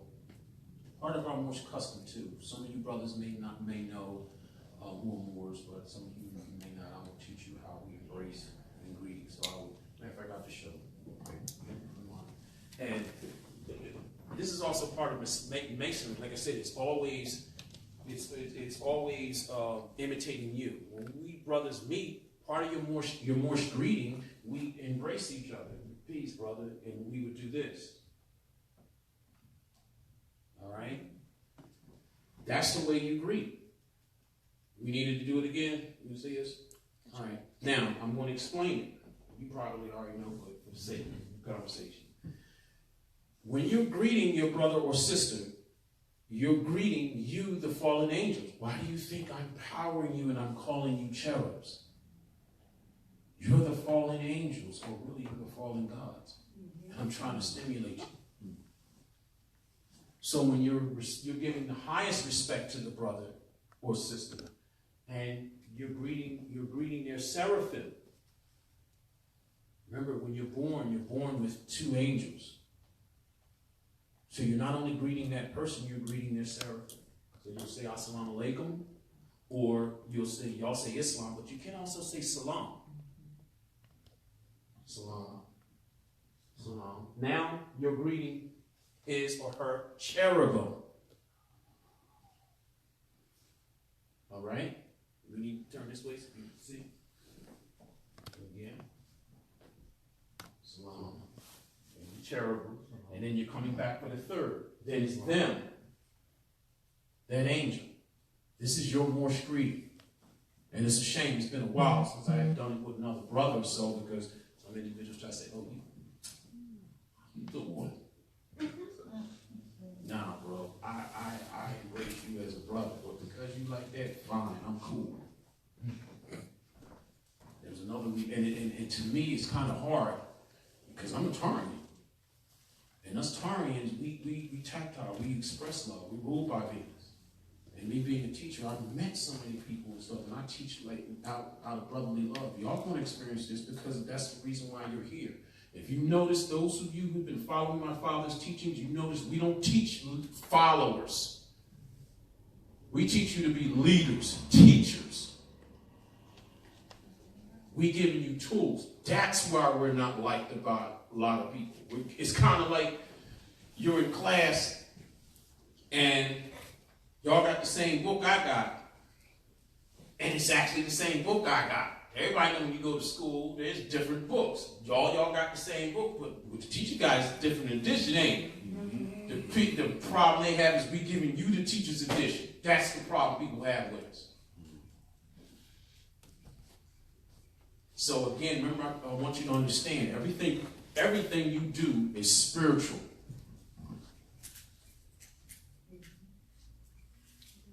All that you're learning from his grace, he knows what I know. He always tells you, there's just so much to tell you. He can't tell you everything. He's only one man. That was his other part. I just wasn't on the mainstream. But this is your other half. You're getting the material work of the jurisprudence, but you have to embrace the spiritual. You have to embrace the mentals, because it changes everything. It does affect everything. All right, let me give you the last, and we're going to start doing some different. I'm going to show you the powers of words. The last one is generation. The last law, generation, is manifesting everything. Everything is masculine and feminine. All it is just your positive and negative. All right, you got the demonstration. I want to show you, brothers and sisters, now. I'm going to give you 7 laws. Some of you got this from me before. The 7 laws that are the laws and suggestions that you're being bombarded with, and you don't know. Some of you already got it jumped. They ran into me a couple months ago that I have came here. And there are individuals who study psychology and they want to make good money. And they go into the business of advertising. Remember I told you earlier, your advertising agencies are your black wizards. They get paid big money because they're using the power of words to get people to buy useless things that they don't need. There's two emotions they need to get you to do things. One is fear, the other is greed. Fear, it leads you down a path of least resistance. Meaning, the person who invoked fear in you made a pseudo, we'll say 3 paths for you to follow. But they know that they made one path is going to be where you don't have to do much because you're in a state of fear. And so that's the path of least resistance. That's the path you want to go down that you don't want to get all kind of caught up in stuff and it's easier for you, but really you're damn near like the sheep going to slaughter. Let me make it simple. This is what old Hillary girl tried to use when she ran against Obama. Who do you want to hit the red button when the time comes? And then you got the freeze thing, but it didn't work. Try to get you to fear. And guess what? People that did that little spot, either way, they made money. The other one is greed. You see that a lot of times in your car commercials. Mercedes-Benz. Come down now. Limited time offer. No money down, no money for 6 months. But you may have to put down $600 for that. You know, and they say something words and stuff. And then, you know, us guys, we always associate it with a car. Fine girls go with it. You know, I ain't gonna lie, but I digress. Anyway, we get caught up with that. You know what I mean? You see that commercial and your defenses is down. And you're like, man, I just got paid my $600 Mercedes-Benz. Oh man, Tanisha going, oh, I can't pay. I'm gonna go get it. And you go down there and you're like, yeah.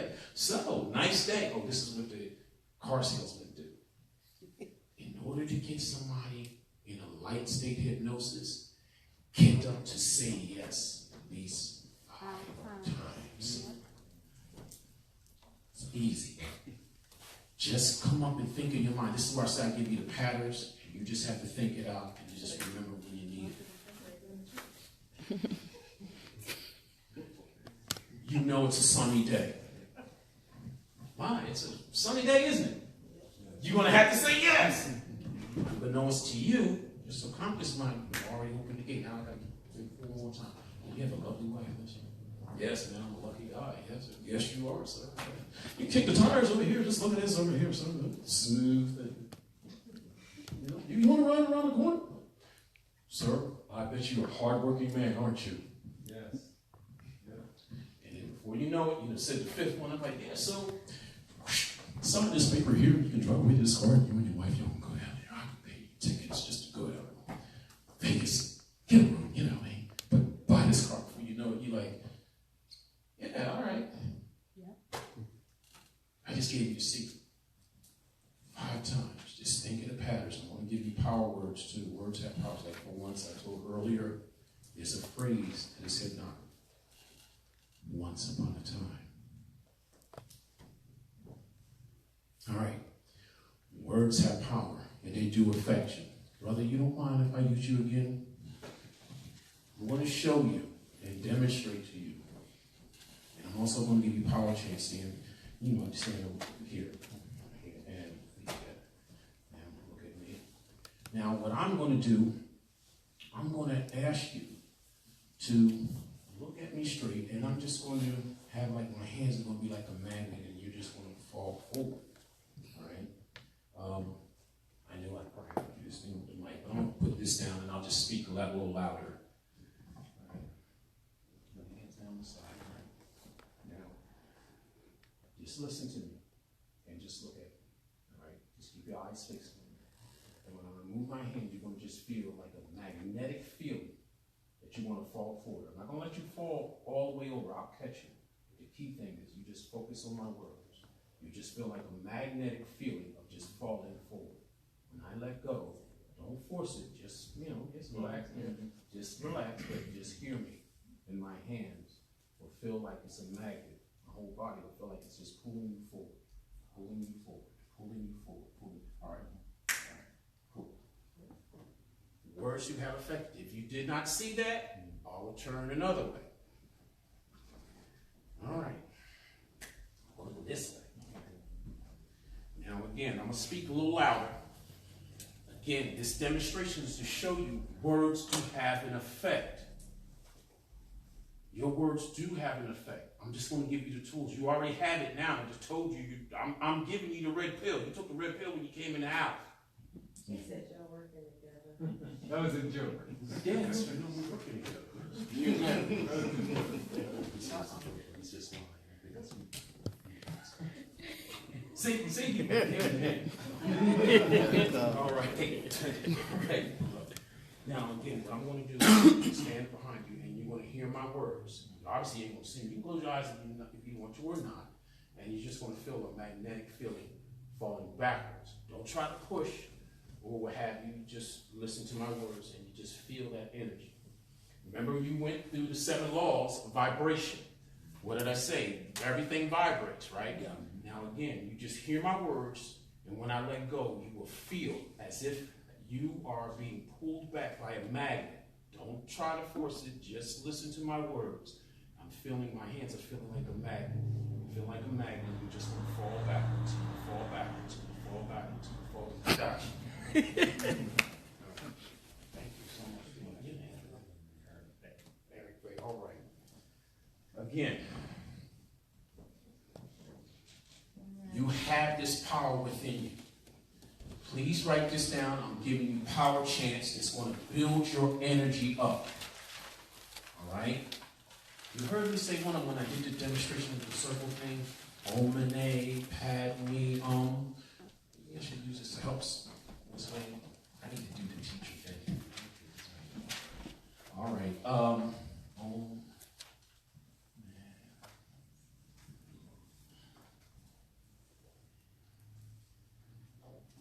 Phonetically. Yeah.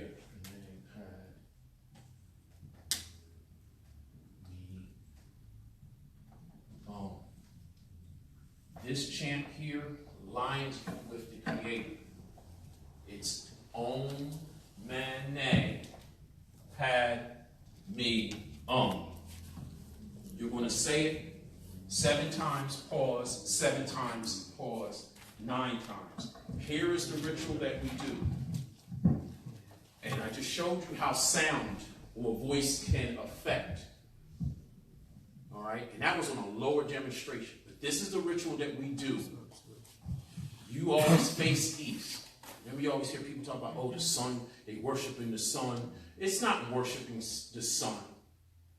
Your ancestors didn't worship the sun. They just gave respect to the Creator. What could be the most noblest image to represent God? The sun. Because it gives life to everything. So you weren't worshiping the sun, but you can do this also. Just when the sun is rising, both your palms up and charge your energy through your palms. You have your chakras. All right? So this is the ritual we do. We stand in the star position when you face east. Your right palm is up. Your left palm down. And you're facing east. It's symbolic. I never seen it look at you, big cousin. Symbolically, you're catching the positive sun energy. Remember, I told you the key we teach you here is Peru. You're being Peru. You're being the embodiment of the both energies. This is why do you think the Ashkenazis, your science, may call themselves Jews? They only give you 3,500 years of our Hittian history, but I just told you we're about 7,000. So they're missing about 4,000 years or so of history. But they at least kept the elements. Why do you think they have their rituals when you know a lot of them doing some shady stuff? Y'all know it because I heard someone with it. And then their ritual is they're doing stuff to cleanse of the negative stuff they did all year. They're working your science. It's time for you to take it back. So, it's done like this. Omine Banmium, Omine Banmium, Omine Banmium, Omine Banmium. Remember, I said you 7 times and pause. 7 times again, pause. And then 9 times. And then, of course, your hand, left hand being down so y'all can see, represents the negative energy where you're pulling from the earth. All right? Because remember, you're being the whole harnessing of the whole energy. Or some of you who do study, because I'm not taking it for granted. I know a lot of you have knowledge. You probably read the Emerald Tablets, thoughts, teachings, and you heard of the, was it Maracaba? That's the third dimensional of this. You're being, again, I'm trying to bring it back again. You're pay root.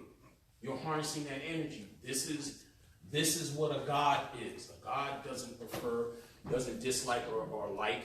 They only prefer to be at certain places, but they can hang with people who are Satanists, and they can hang with people who are angels, but they prefer to be somewhere because they're of God. They're of everything. That's your consciousness that you're trying to get back to. The next one is, now again, this chant is for you to align yourself with the Creator. After you've done it for a while, trust, you will feel the effects. Also, get frankincense incense and bless it, third eye in your temples every night. Do it for a year. All right. Some people it may be too strong, so I would suggest you can get a lighter oil, maybe an Egyptian musk could be lighter. But that's some people. When you say blessing, define what you're saying. When you say blessing. Some people will say do a prayer. But what I am teaching you, I'm giving you the basics. When you're doing these power changes, your energy will be strong. Your aura will be strong. So then you can be able to do this. Oh yeah, anything and everything you eat and you own, you bless it.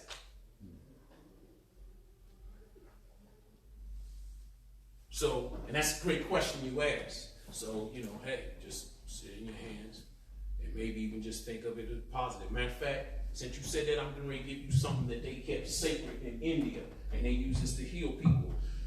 Using the pranic energy, you can focus, harnessing the energy in your hands. And when they would give water for sick people, they would literally do what I just told you. They would just focus and just see their energy seep into the drink. They would usually hold it like this, and they would focus. And they would go as if they had water in their hands. They'd go like this, and then the person would drink it, and darn if it will affect them. I just told you words are your thoughts, and it does affect them. Y'all just seen the quick demonstration me and the brother just did. All right? So, the next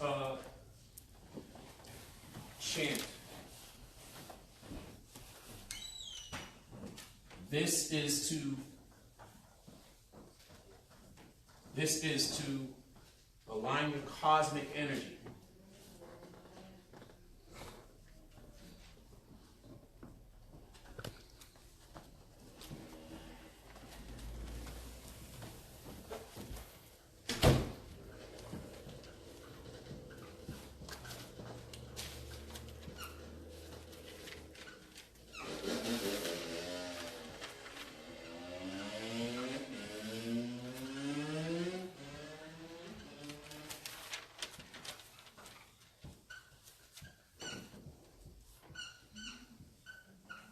This is to align your cosmic energy, and you would say this, I'll say about, about 5 times. Ra, ra, ra, ma, ma, ma, R-A-A-A, ma, A-A. Ra, ra, ra, ma, ma, ma, R-A-A-A, ma, A-A. again, that's just only me. If I was to have all of you participate and do this, I think you would feel the effect. Matter of fact, I think we should do that before the night is up, and we at least do that, and you will feel it. Your ancestors used to say the first chant that I gave you that I just erased, and they would say this when they would assemble. And the energy would be so high, and everybody's so jovial. If some people were sick, they would feel healed. I know it seems weird, and I thank you for just hearing me out. But trust, others are using this science. This is yours. Take it back. You sitting here means you at least took the first step. Please don't look at me as being weird or dude from the Twilight Zone. Please don't look at me like that. Like, just going into the Twilight Zone. Now, please. Yeah. Hey, you know, please take this. I know it seems weird, and I am giving you, some of my students are probably like, man, they getting this stuff, and they get access to him, because for years I've been giving this. But trust what I am telling you. Very powerful people and higher degree individuals know this. Some of you even came to me to get some of this. This is your science. Well, we are living the title of the sister's place, the House of Awakening. I'm trying to open your third eye, my beloved cherubs. And I'm praying if I was to die tomorrow that I had made an impact and gave you what you needed. And then later on you will see as a cumulative that you keep doing it. Yeah, he was right. Oh yeah, he is right. So again, like I said about the oil, if the frankincense is too strong, get like an Egyptian, get it like a softer oil. Because that was one of the complaints I hear. So they say, oh, it's so strong. One student told me, she said, oh my God, I had it was weird dreams, very intense dreams. You're awakening your third eye. There are senses and things that are going around you that once you're like, oh my goodness. But I'm also trying to brace you for this one, telling you about the salt to start protecting your home. You'll see portals in your house too. You'll start seeing portals in your home too. Yeah, it's a lot of things that's around you. Again, I know sometimes I bring movies up, but I bring that up because a lot of these individuals who write these stories and they're experiencing these things and they're putting it in your face in the movies. And the only people that do see it and understand it is those who open their minds and they're like, oh my God, they put it in a movie. But for the regular folks, they'd be like, and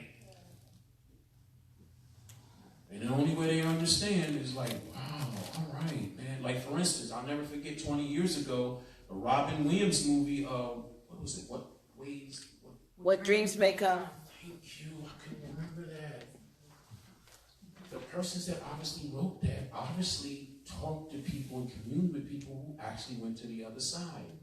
Darn if the Holy Korbeth does, because this Korbeth is Lemurian, all it means is words of the Creator, I meant to tell you. The Creator actually just described its realm. You call it heaven, the Lord calls it Akkad. That's what heaven is. It's actually, the real name is called Akkad. Same thing, the Lord's name is, our ancestors asked, said, what's your name? The Creator said, well, because you want a name and you're humans, all right, my name is Aradia. But guess what the Creator said? I know you call me by other names, and the Lord says, it's all good. But anyway, the way that movie, I haven't seen that movie since, and I love that movie. And I had it on VHS, and somebody took it. I know y'all children probably saying, what is VHS? I'm one of old people. All right, please, this be put out. I gotta put a lot of stuff on DVDs now. But the people who wrote that actually obviously talked to people, community people that did cross over and was able to come back and tell you this. The building blocks I'm giving you tonight, as you grow, this will also help you if one or some of you are going to probably be into astral travel and will be successful with it and will come back and tell us. But this is the building block. It builds your power. It's no different than if you were saying, I wanted to be a part of the Mr. Universe competition, the muscles and stuff. And then you're like, all right, you can't do it now, but you got to plan a good 4 to 5 years you can. And then what? I'm a coach and I can tell you, all right, well, Come on, you got to start doing this. You got to eat a certain way. This is the regimen. You got to do 150 sit-ups, and then we'll have to run you around the clock. It's training, is what I'm saying. You know what I mean? And you will see the difference. Trust me, you will see the difference. This here, again, is to align your cosmic powers. Now, here is the chant that will awaken your third eye. And this here is, again, this is a ritual that all of us magi do before I even walk out of the house. And if I got to do a sermon or whatever, or what have you, I also go through all these chants. It's about a good 6 of them I'm going to get. All right. So this one here opens your third eye.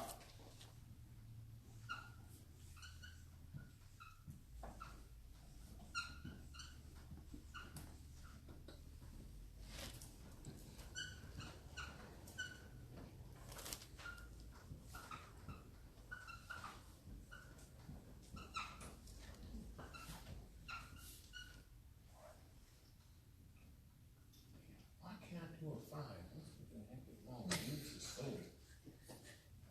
5 times.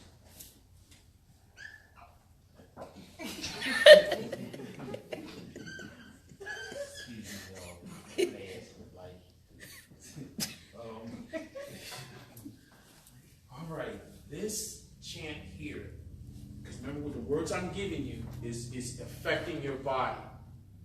What you're ultimately doing is changing your body into a cosmic body. All right?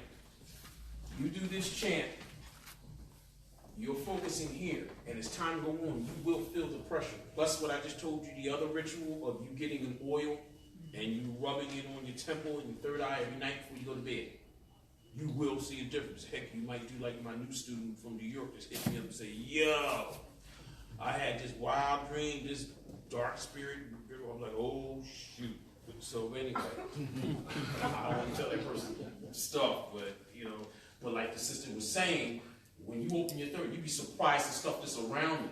They said when Drew Ali was alive and he'd be walking, you'd be walking with him, he'd move you out the way, say, yo, something walk by. And that person walk by. But the only way you're going to understand it when you open this third eye, there is another world around you. That's why when you were functioning as a magi and people had spiritual problems and what have you, they came to you to help fix it. When they needed rain, you knew how to call rain. When they needed water, you got the science of what they call dowsing and go get a stick, make sure it was in a fork, and you knew how to go and get it and find it. When they needed somebody to be healed, you did it. When they needed a daggone spirit to be exorcised from the house, you know how to get rid of it. Tho, Rama, Tho. So again, you're going to be Tho, Rama, Tho. Tho, Rama, Tho. You're going to say it 5 times. And as time goes on, yes. At what point? Here we go. Here. Yeah. Peace, brother. At what point during the day do you do this? Do you do this at the same time and as the sun is rising? Or do you do this when the sun's setting? No, you do it when you get up. You want to do it before you get out the house. You know, like you want to armor yourself up. Same thing, you Moors, when you armor yourself up. You know what I mean? You know what I mean? Your fez, you're also your spiritual, what's the name? Same thing with our turban. You know what I mean? It's your way of doing prayer. It's your way of really doing the fortified spiritual, building your spiritual barrier. So it's done every day. You understand what I'm saying? And if you want to do it again, when you come home, you know what I mean? I always say this, before you walk out of the house in the morning, that's your morning prayer. You understand what I'm saying? It augments your spirit. Here's another way also I want you to augment your spirit. This is easy. Please get a lodestone. Please get a lodestone. If not a lodestone, get a magnet.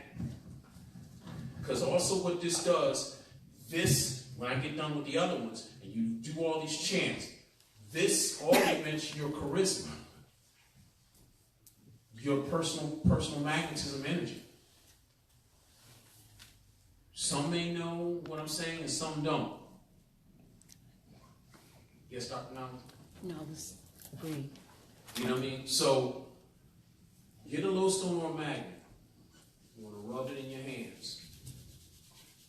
Not a good 5 minutes or so. Even if you don't, no problem. Do it with your hands.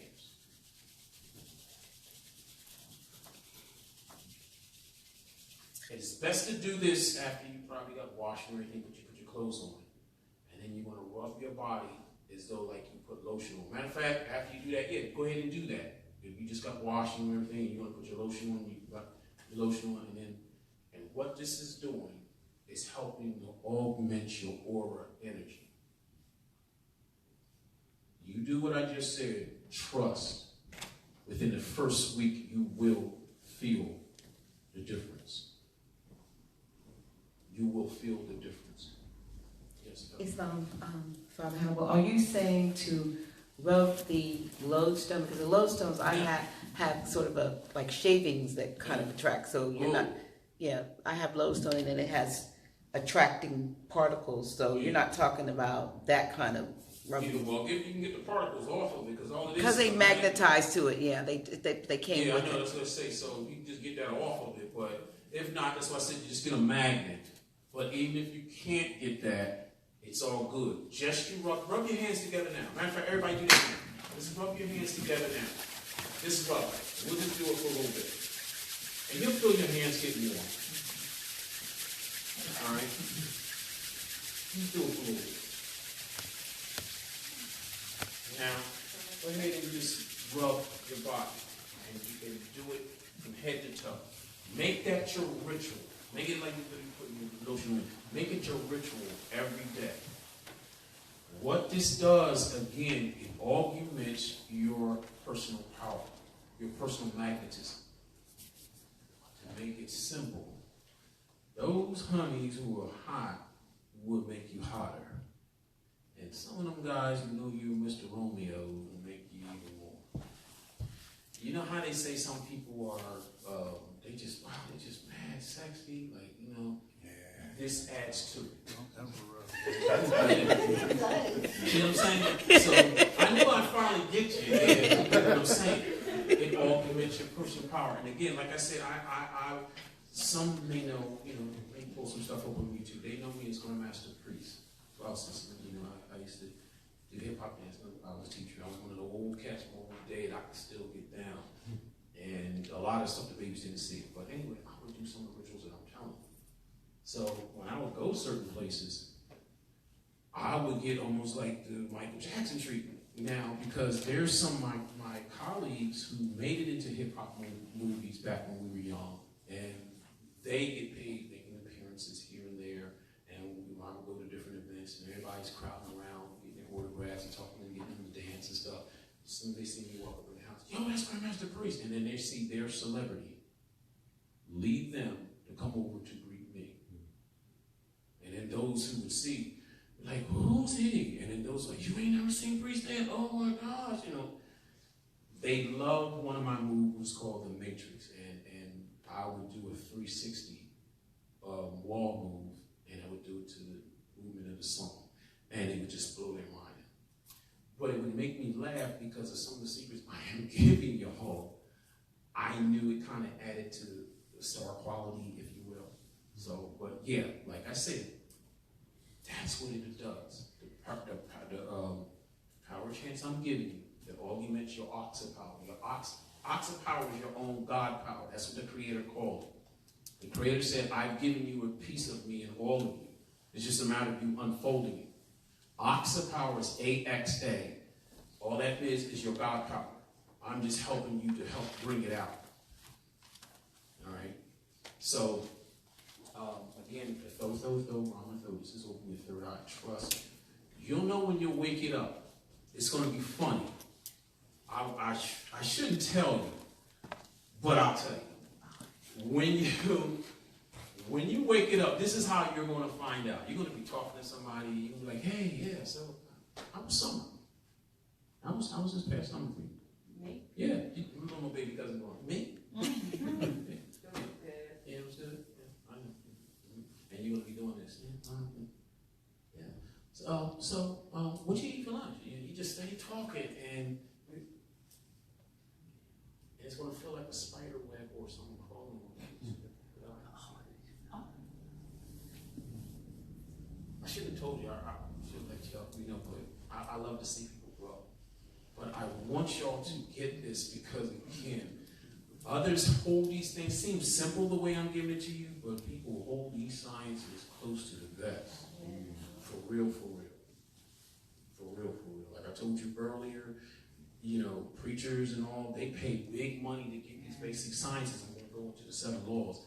And they utilize it, decide to put booties in the seats. And what did I tell you got to do to get somebody to suggestion? You got to, how many? Yes. 5 times. Yes. And God, yes. He got him, but can we get off the amen? Can I hear no amen? Right? Now, what y'all can do is deep in your pocket. Y'all already gave good $50. And they're like, but not just yet. I want to hear amen again. Amen. Say amen, you know what I mean? Say, now, talk to your brothers, right? Just tell them, God loves you. And then what do y'all do? God loves you. Now talk to one to the right of you. Bless you. Bless you. And you just, and then they hit you again. Now, you can just deep in your pocket. Make sure you get over there and hit that sister in the wife, because I knew she just got paid for the lottery. I love you dying on the floor. Yes. Thank you. And y'all going, and this is the real deal that happens. Once y'all leave, ooh, I'm glad them niggas are gone. Woo, get me a new car, and my wife ain't gonna see me for a while. I'm seeing Sister Beatrice was looking really good tonight. I'm gonna get that woman watch. That woman watch. They ain't trying to save y'all, but they're using mass hypnosis to get people in the seat and get your money.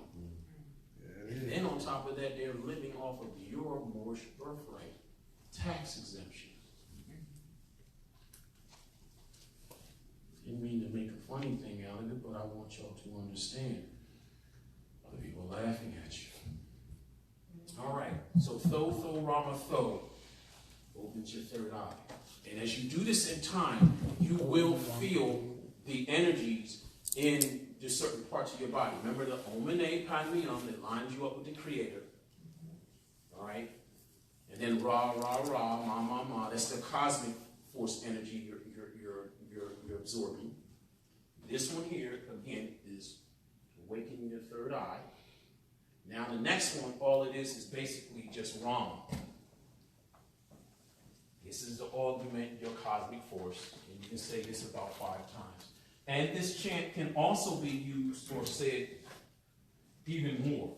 This is one I actually say when I'm doing my prayer walk and I'm walking through the city. All right? So Rama is just Rama, Rama, Rama, Rama, Rama, Rama. Matter of fact, let's see this together.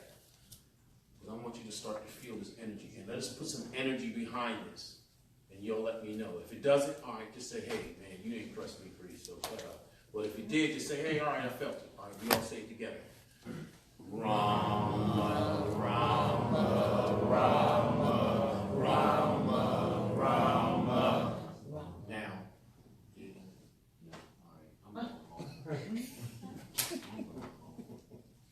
but anyway, that's your cosmic energy that feels that. Now, here is one that will clean your chakras. La. That's said 5 times. L-A. Just la. La, la, la, la. And there was a great artist, Michael Jackson called him the prophet of music. Stevie Wonder made a song. And they always say we always create beautiful music, healing music. And you always sing in the song, we all clean your chakras. you're dealing with negative people or people who may have had a tragedy, know that life forms or life energy can attach to you, mainly your solar plexus. That's another way you feel feeling. If somebody is like really down, you can feel it. You know what I mean? And then by the time they walk away, like, oh man, I'm really feeling down for that brother, what have you. And you just don't understand that there is a psychic cord that is caught to your solar plexus. You have to then remove it. That's what I have been focusing since you all walked in this door, because I know that you have cords that have been dragged, that's attached to you from out there being in the world. But I'm trying my best to cram tonight to make sure you be able to defend that off. All right? Rama, and it can be said many a time. Same thing with Omine Padme Hum. That was one that I should have had all y'all say it together. Because our ancestors used to say that, you know, in our sacred lodge meetings or what have you. All right, now here's the next one. This is to open your heart chakra.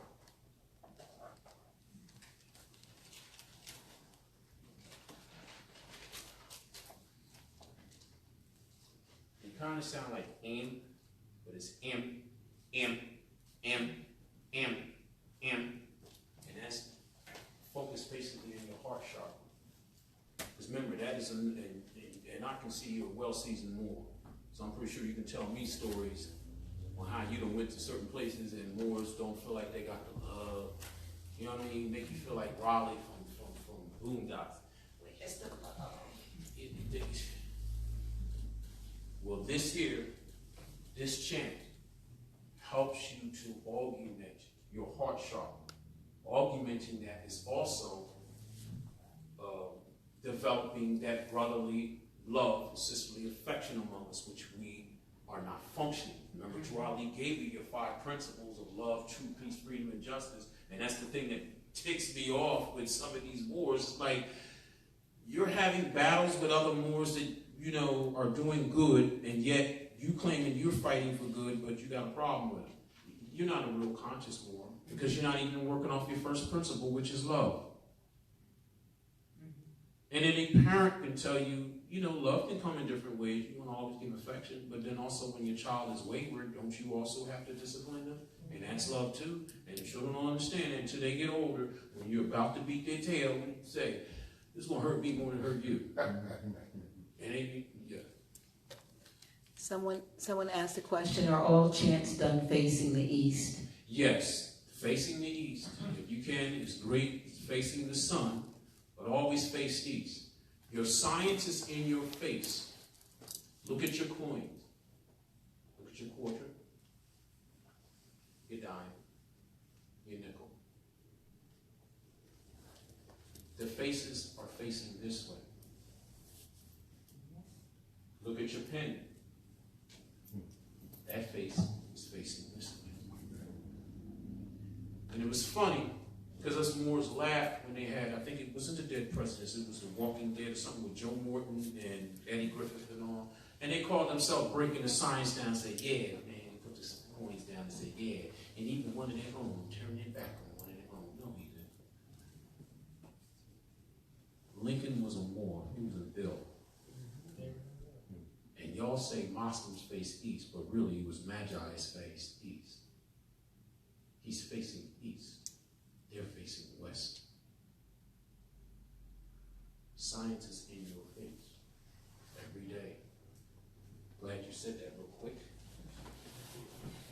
Pull out your paper monies.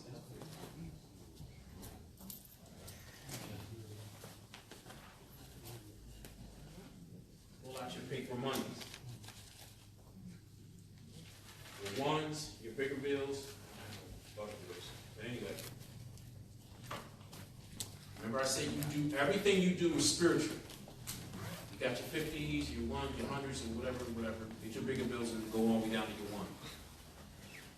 Whenever you're handing your money, all face down. Your hundreds, your 50s, your 20s, 10s, they're face down. So if you're doing a transaction,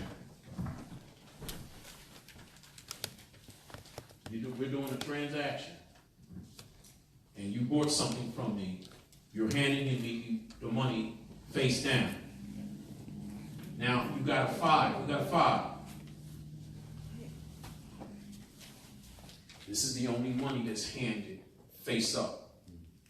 Lincoln, I just told you, was a Moor. And your 1 was the brother just demonstrated. You notice all the monies got changed, but they didn't touch this. The elder Moors would call it the Modal. I hate nicknames, but this is representing your power. Your seal is on this money. This is you, the Great Seal. Last time this pyramid seal was on the money was in about 1860 something. Please get a book on monies in the history. Then you'll know what I'm saying. Drew Ali was responsible for this. They don't want to tell you that.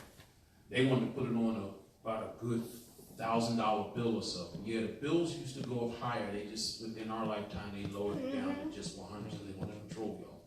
But they wanted to put it on the higher bills, and Drew Ali said, oh no, I want it on money they can touch every day. Put it on a $1 bill. This is your seal. Hold your dollar bills up. Those who got it, hold your dollar bills up. Put your finger on the eye. Turn it over. Tell me what you see. 7. Say it again. Say it again. 7. Say it again. 7. Thank you.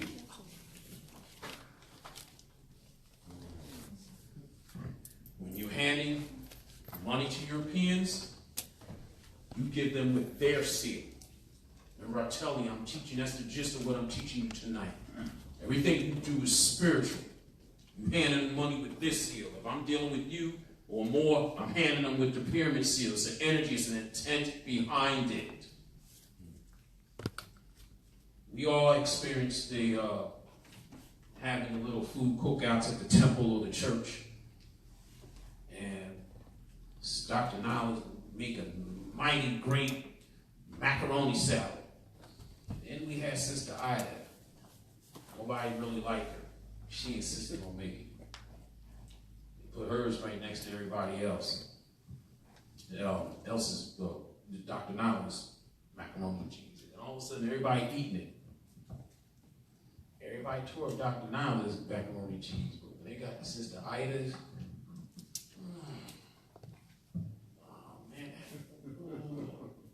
see, but you must understand, there's a science, and even in your cooking, and there's intent behind it.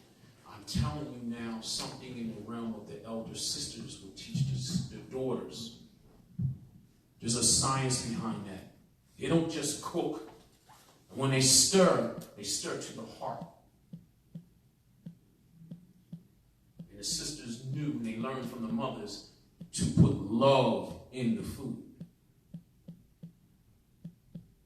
It's a little bit off, but it's a part of your Moorish history and science I need to give you. That's why I titled, There's More to Being Moorish. Everything you do is spiritual. Trust everyone else is doing it. And you're being kicked in the butt with it. It's not the conversation that's talked about much. And then you have to be a part of sacred societies to get it. I'm going to tell you another reason why, too. Freemasons and Eastern Stars get pissed off at you when you all call taking on your appellations or whatever, but it's true, just nationalize it, take it back your family name. That's the way we just say it. And they see that fez on your head or that turban on your head. They get pissed off because guess what? Thank you. Say it again. Let's do the rock star thing. Here. They had to pay a lot of money for that. Ooh, say it. They had to pay a lot of money for that. See what I'm saying? Yes. You're getting pennies in the dollar, getting your freedom, and you're getting not only your name and nationality, you're getting, I'm telling you, this don't mean much to you, but as time goes on, you know me, and I start referencing you to books, and you start trying to get your hands on them books, and they're rare, and they're high. I'm like, damn, yeah. Well, that's the way they feel. you know, look, in order to get initiated for the first 3 degrees, you got to come up with $300. I should have my beloved cousin come up here because he was just telling me, he's doing stuff, but I'm going to save that. And that ain't talking about your monthly dues you're going to have to pay. That's also not telling you about the church entity that slides in. Let's put some money in for the widows and the children fund. I'll say this to any of the brothers and all, I will give you the tools. But know this, if you want to touch it, same thing with you sisters. It's a society that you just make sure your money's right before you deal with it. It's not a poor man's organization. That came out of a great man. It was a 96 degree. They had coordinated me a 33rd degree, Brother Clifford Hazel L. He's a beautiful brother, and God rest his soul. He let you know straight up, this ain't a poor man's organization. Because yeah, that's all they deal with, basically money. But it depends on the group of people you're around who will give you the higher sciences.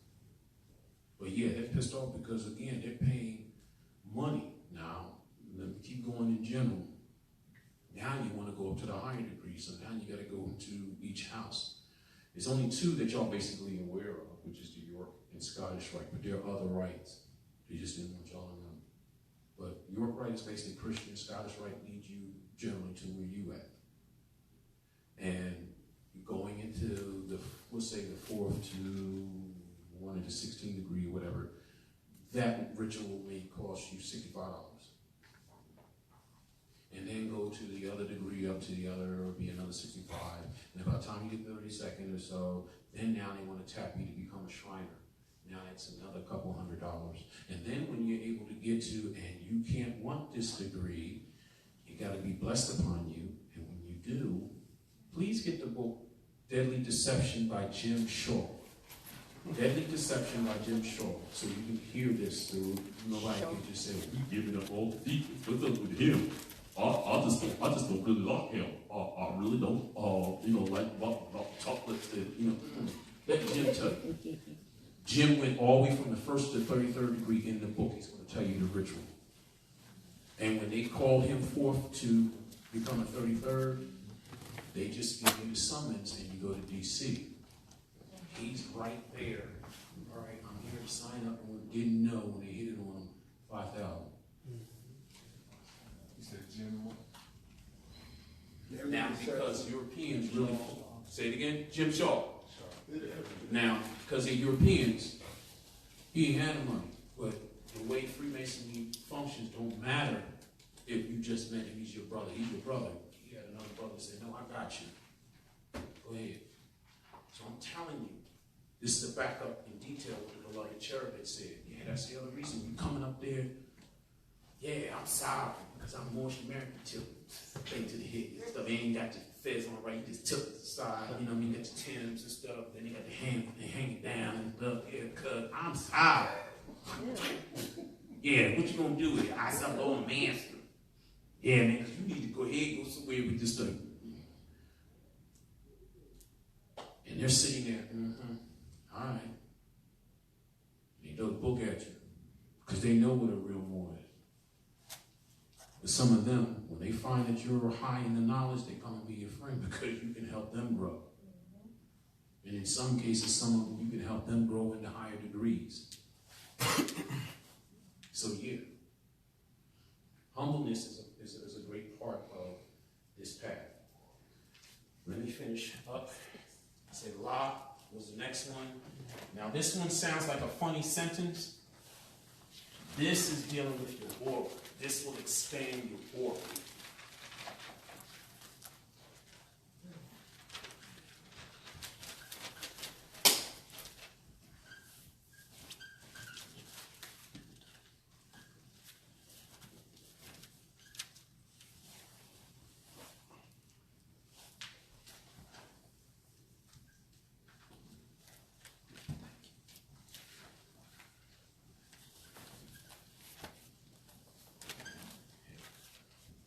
Sounds almost like a little sentence. And it sounds like this. To him from a foreign head. This expands your aura. And the last one I want to give you is going to also expand. So again, to him from a forehead, to him from a forehead, to him from a forehead. And again, your aura, energy, dictates your health. All right? And again, when your energy is positive and very highly vibratory, you can affect sick people who are next to you. All right? So this expands your aura. Now, this one is easy, and you probably heard it. You might laugh a little bit, but your Moors that they call us Native Americans use this when you had your campfires and you all went out to war or do something real big, and it went like this. Hoi, hoi, hoi, e, he, hoi. And you said that 5 times. So it's hoi, hoi, hoi, e, he, hoi, hoi, hoi, hoi, e, he, hoi, hoi, hoi, hoi, e, he, hoi. And it expands your aura. All right? So those 2 chants expand your aura. That tool, again, I trust you don't look at me as some crazy person. I just gave you something that's your personal, that you use to augment your power. It may not seem much, but trust it. You just practice it. You'll see the results of it when you're around other individuals. All right, so here's some of the power words I wanted you to have. And then here's the prosperity ritual I want to do. Because I told you everything comes from mind. Here's just a few words of power. The word as, A-S, because, and, naturally, easily, means, powerful, quickly, incredible, yet, here's one you might laugh, abracadabra, and look into my eyes. Now, here's another tool that I said I'm going to give you. There's a training. I don't know if you're ready for that. There's a hypnotic training I usually give to my students, and it's to augment your gaze. I can ask you, but all right, who wants it? Me. All right.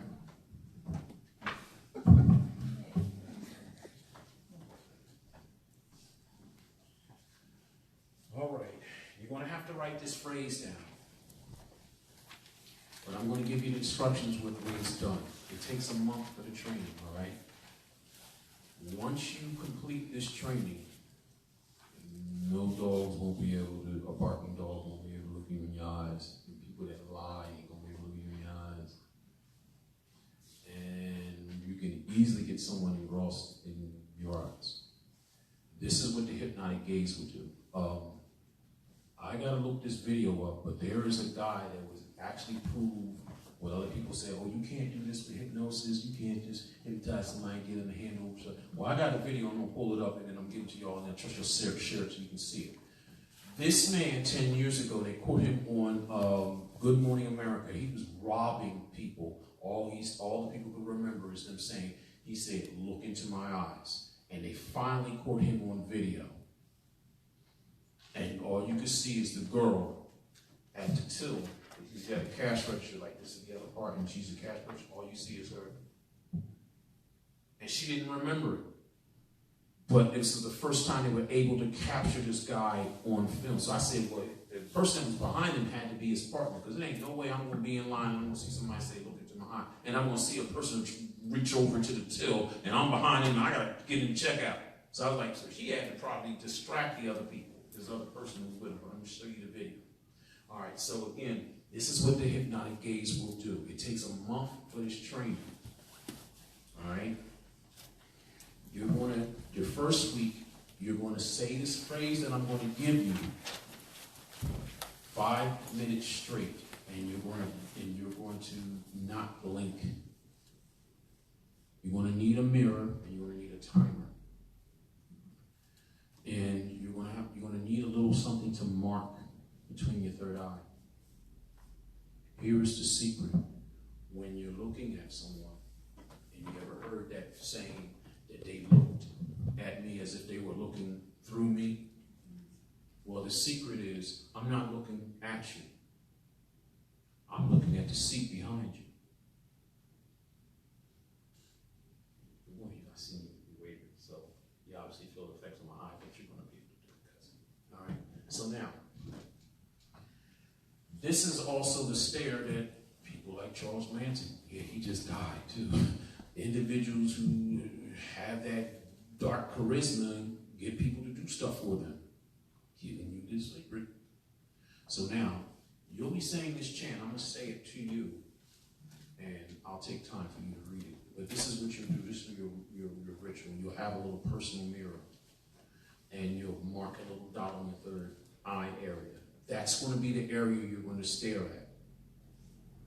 And the key thing is you've got to repeat the verse over and over without blinking. As soon as you blink, you got to start all over again.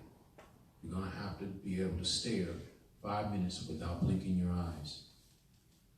And the phrase will be, the power of my mind and will is tremendously strong. My willpower is overwhelming to everybody. No one can resist me. No one will ever attempt to do bad against me or around me.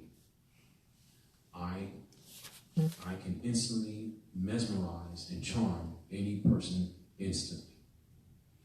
I want to repeat that, but that's going to be the phrase you're going to just repeat over and over and over, and you're going to be staring at your third eye. Now, this is what's going to occur when you do it right. Don't worry, your eye will tear. So it will tear up, and don't worry about it. Your key thing is you want to do this. Trust. When you complete this, you want to see the difference. Matter of fact, I think maybe there's another reason why I grew up good. You get scared, you know, you're like, matter of fact, some individuals said that to my face anyway. Nah, I'm scared of looking in your eyes. But trust, you do this, no lie. A dog will sit there, you turn around, and they go, they won't look you in the eye. No animal won't look you in the eyes. Another thing you must understand too with the hypnotic gaze, and this is known chemically, it's a chemical release called oxytocin between mother and daughter, mother and child, and also between master and dog.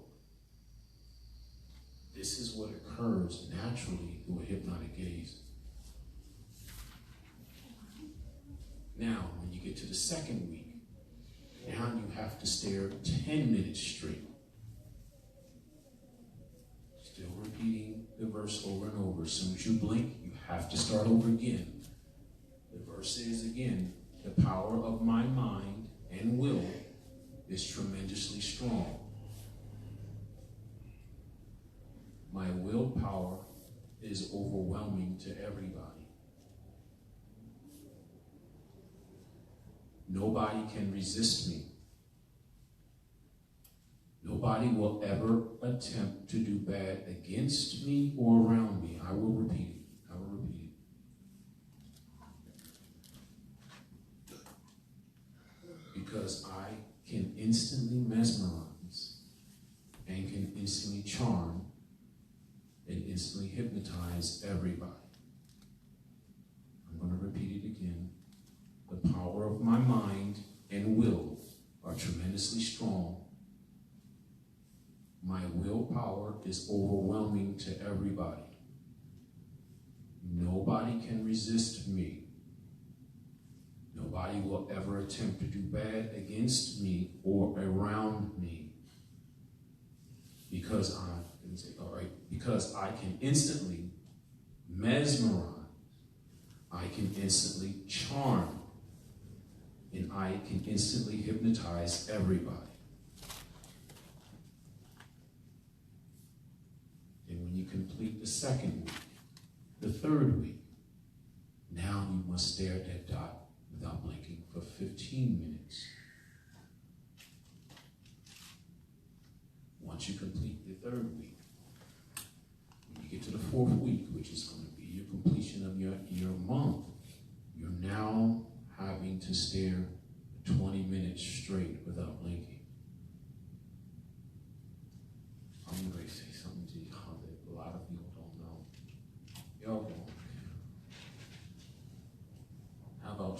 for an hour. And I done it. I'm giving you your science. It seems like it may not be much, but trust, I am praying that some of you will move on this, you will work it, and you have results, and you'll be so gleeful you can't wait to see me to tell me your results. And I can't wait for the stories to be like, and this is what I used it for. You know, of course I get some guys be like, yo man, you remember that honey man? I'm like, yeah, one that looked like Lisa Ray. Dude, oh man. It's so right, man. You so great. This stuff, man. I looked in her eyes, man. We getting married, man. Stop. So, again, let me start to do a demonstration of, because I told you how the mind power works. I want us to quickly assemble in a circle, and I want to be able to pick a few people who want to stay in the circle, and we want to give love and prosperity. I'm going to give you a quick story while we're assembling to do this. I wasn't going to have it recorded, but I'm going to go ahead and let it record it. I want to give you another gift. When you focus all minds on certain things, you can move mountains. That is not a figurative speech. Islam. And I'm trusting to be able to prove this tonight. I am in rare form with this because I'm telling you, I know some of my students out there, they are, what you going to say? I want to be in a circle. No problem, no problem. And I'll ask them for some others too. I know some of my students are like, oh man, Dr. Hannibal, giving this up, man. I love y'all so much, and I just appreciate y'all coming. We would have had this, I think, last week with the snow and everything, but everything is done for a reason. And I'm just glad to see you come out. So please, as we're talking, please, let's start to make a circle. You can just quickly arrange the chairs or whatever, and we're going to take a few people. Put your hands up, whoever one of you, right? You know, Dr. Nailah will be in the circle. All right, cool. All right, cool. All right, good. And then maybe, some chairs, we'll put chairs in the center. Now, we're going to do this. Everybody that's on the outside, we're going to focus love and prosperity to the person in the center. And what we can possibly do, I would like to do this if y'all want to have me back, that we continue to do this and we'll put more people in, if possible. I know everybody's moving things and everything, but is anybody listening to me?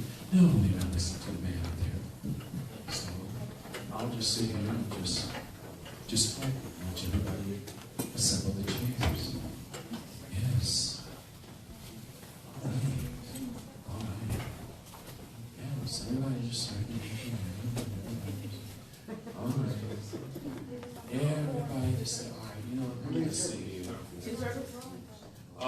Just be one big circle if we can. If we want, you can be a couple more people if you want. I really want, because it would be great that next time we meet, that we can ask, we have more people to tell us some things happen.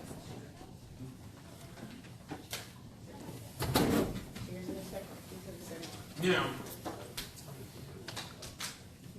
I was partly telling the story earlier and how I last did this ritual, and that there was a brother who volunteered to be in the center, and he wound up benefiting from it. And he was able to get a building and what have you, and a new job.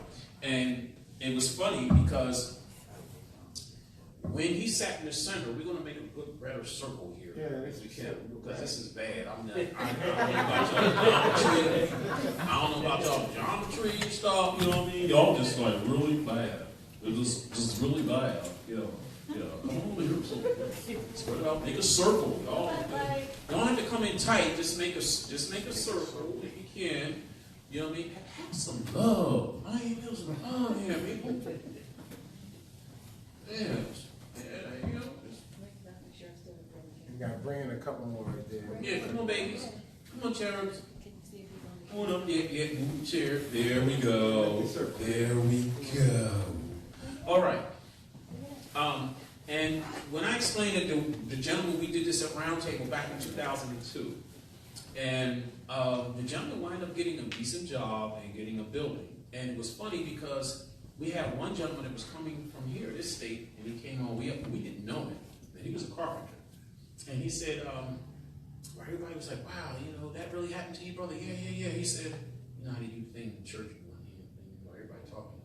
He said, I like to confess something. He said, I'm a carpenter by trade. He said, I hadn't had work in a while. And he said, I kind of cheated. He said, so since y'all was giving the energy to the brother in the center, he said, I kept touching him and stuff. And then the brother said, you know what, I felt somebody touching me and I kept going like this. So the brother said, so I cheated. He said, so I just wanted to get some of that energy. He said, because he was a carpenter and he hadn't had work for a good 6 to 9 months. He said, well, it must have worked, because he said, I got so much work, he almost didn't make it to the round table, but he wanted to give his testimony. So all I'm saying to you, this is what churches, mosques, synagogues, and temples is basically for. The Creator said, you want to use your energy, fellowship in 3s, 6, 9s, 12s, 24. The more, the better. If we focus on one thing, all minds focusing on it, literally you can move mountains. And I want to give this to you. And if we do this right, if possibly we all assemble again, if y'all want to have me back, I want to keep doing it, keep changing and put more people in. Maybe we might do another one before we leave, and another group of people. And I want y'all to be able to experience this. All right. So now, the key focus is this. The way it's done, as time goes on, there's a lot of literature that I will be giving you that is sacred work. I'm talking about the fact that the thing being filmed. Take the mic with you. Yeah, I know, right? Here you go. Here we go. Yeah. This is the actual manual that's going to go in more detail with it. It was actually a figure that everybody would focus on. And this was a worldwide situation where other people was in contact with this professor that tapped into this knowledge. And he had tens of thousands of people from all over focusing. And their lives were changing. But here's the other part that I talked about earlier. When good things happen to you, you control the negative backlash. As soon as you get the blessing, you what? You go out and you make a blessing. Even if you just go and see a homeless person, go buy a little thing of shrimp fried rice or something, you at least put back into the universe. And guess what it does? And it continues to make the blessing comes to you. All right, so the key thing is everyone focus on love and prosperity. All right, love and prosperity energy. We're going to see these individuals. Matter of fact, let's get names. Luna. Oh, that's cool. Yeah, Luna Bey. All right. Yeah. Jamila Bey. Jamila Bey, beautiful name. Straw man Anthony Davis. Straw man Anthony. Oh, like old man. All right. And Dr. Nailah, Gilliam, L. All right, cool. Because you got your thing. All right. We want to focus on giving positive energy and love to these brothers and sisters. We want to see and project to them. And you might close your eyes, it'll help you. We want to project to them just this happiness energy. Now, what you're going to do is keep your minds blank and just feel the energy. And then it's going to be a time frame that I'm going to tell you. Then in your mind, you see yourself what you want first, and see it as you're doing it. You understand what I'm saying? See yourself as you're doing it. All right, and then we're going to have it for 15 minutes. So it's going to be 5 minutes. We're focusing, giving me energy. Then the next 5 minutes, y'all will then see yourselves doing what it is you want. And then for the next 5 minutes again, you go blank and you just absorb the energy.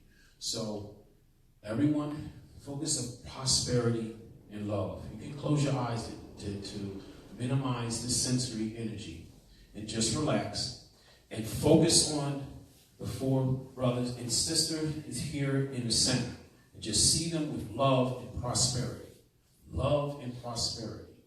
Please be good, because see, it's also a blessing for you. Yeah. All right?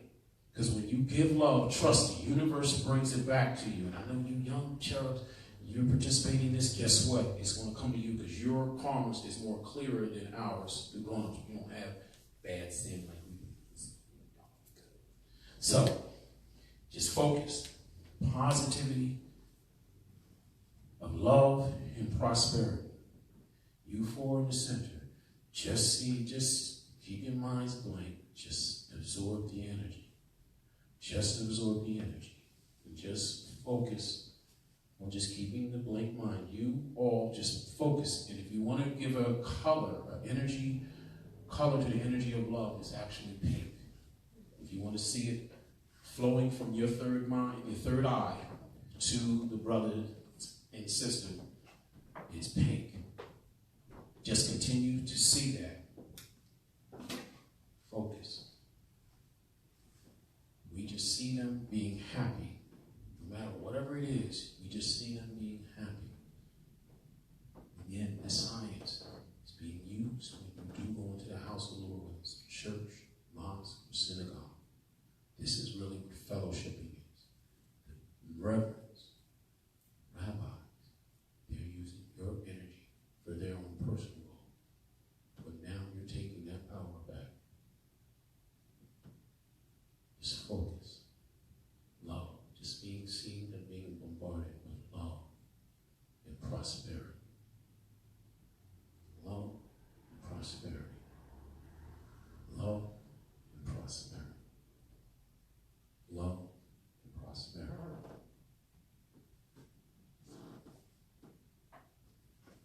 Just focus. More joy you wish upon someone else, the universe will bless you. Just focus. Feel the joy and the love in your hearts. Feel it going out, whether it's from your heart or your third eye. Feel it surrounding the four cherubs in the center. See them being joyous and happy. Great health, prosperity, love, everything just comes together for them.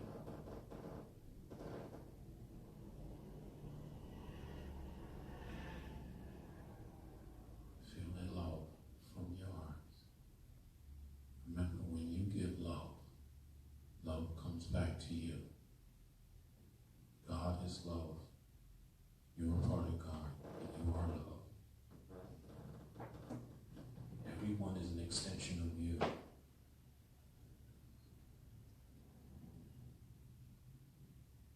Give them love and prosperity.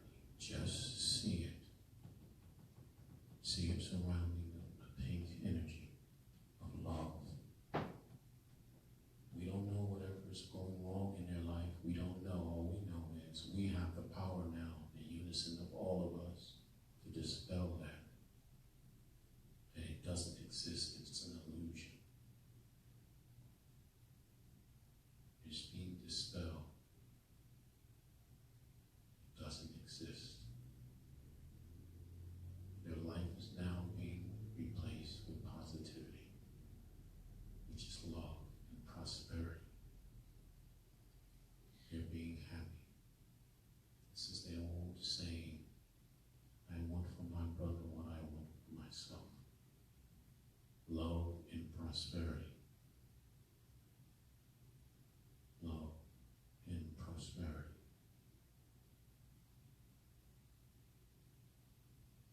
Now, the four cherubs who are in the center, you will now go into the mode of seeing yourself however you want in your joy, in your prosperity. See it. You can either see it as a movie on a big screen, or you see yourself actually doing it. Not as a third person, but your actual self. Whatever action you're doing, you're happy. It is as though it is great synchronicity. Everything just aligned itself. Everything just turned out just the way you wanted it. You don't have to tell anyone else.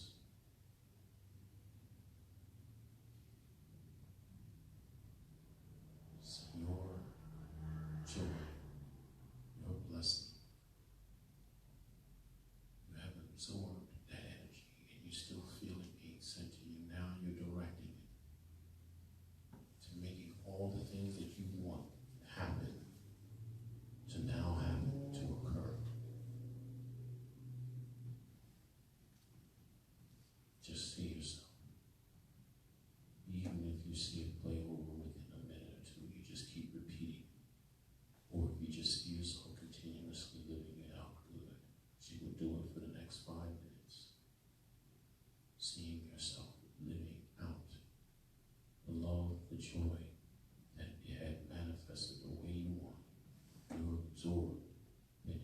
personal love and prosperity that was given to you by way of your brothers and sisters here.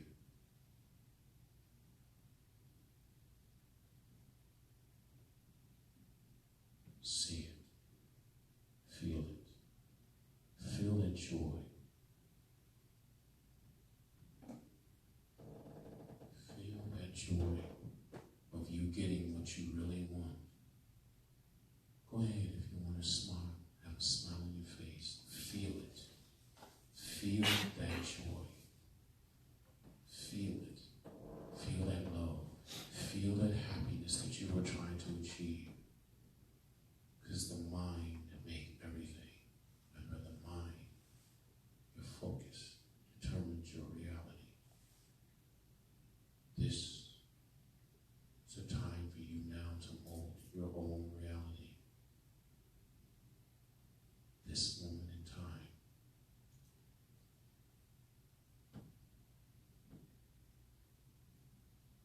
See your life the way you want it. There is no boundaries. You're molding it. Everything falls into synchronicity, into place the way you want it to.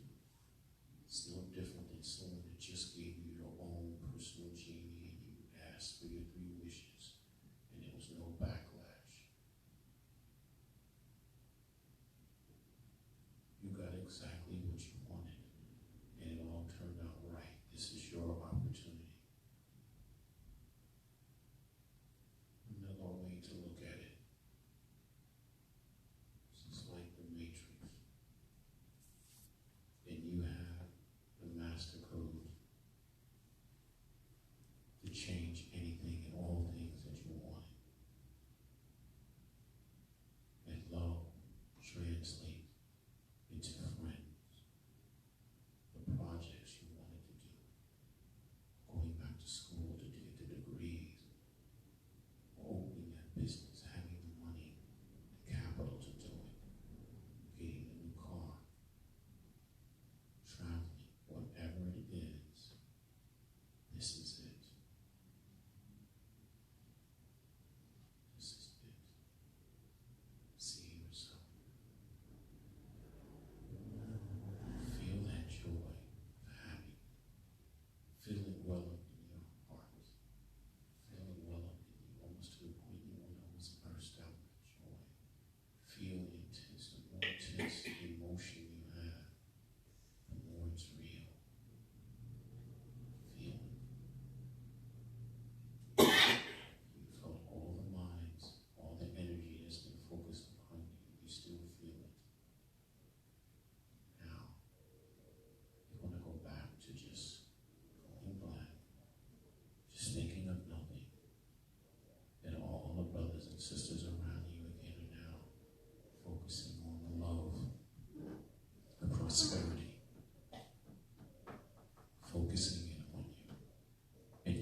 seniors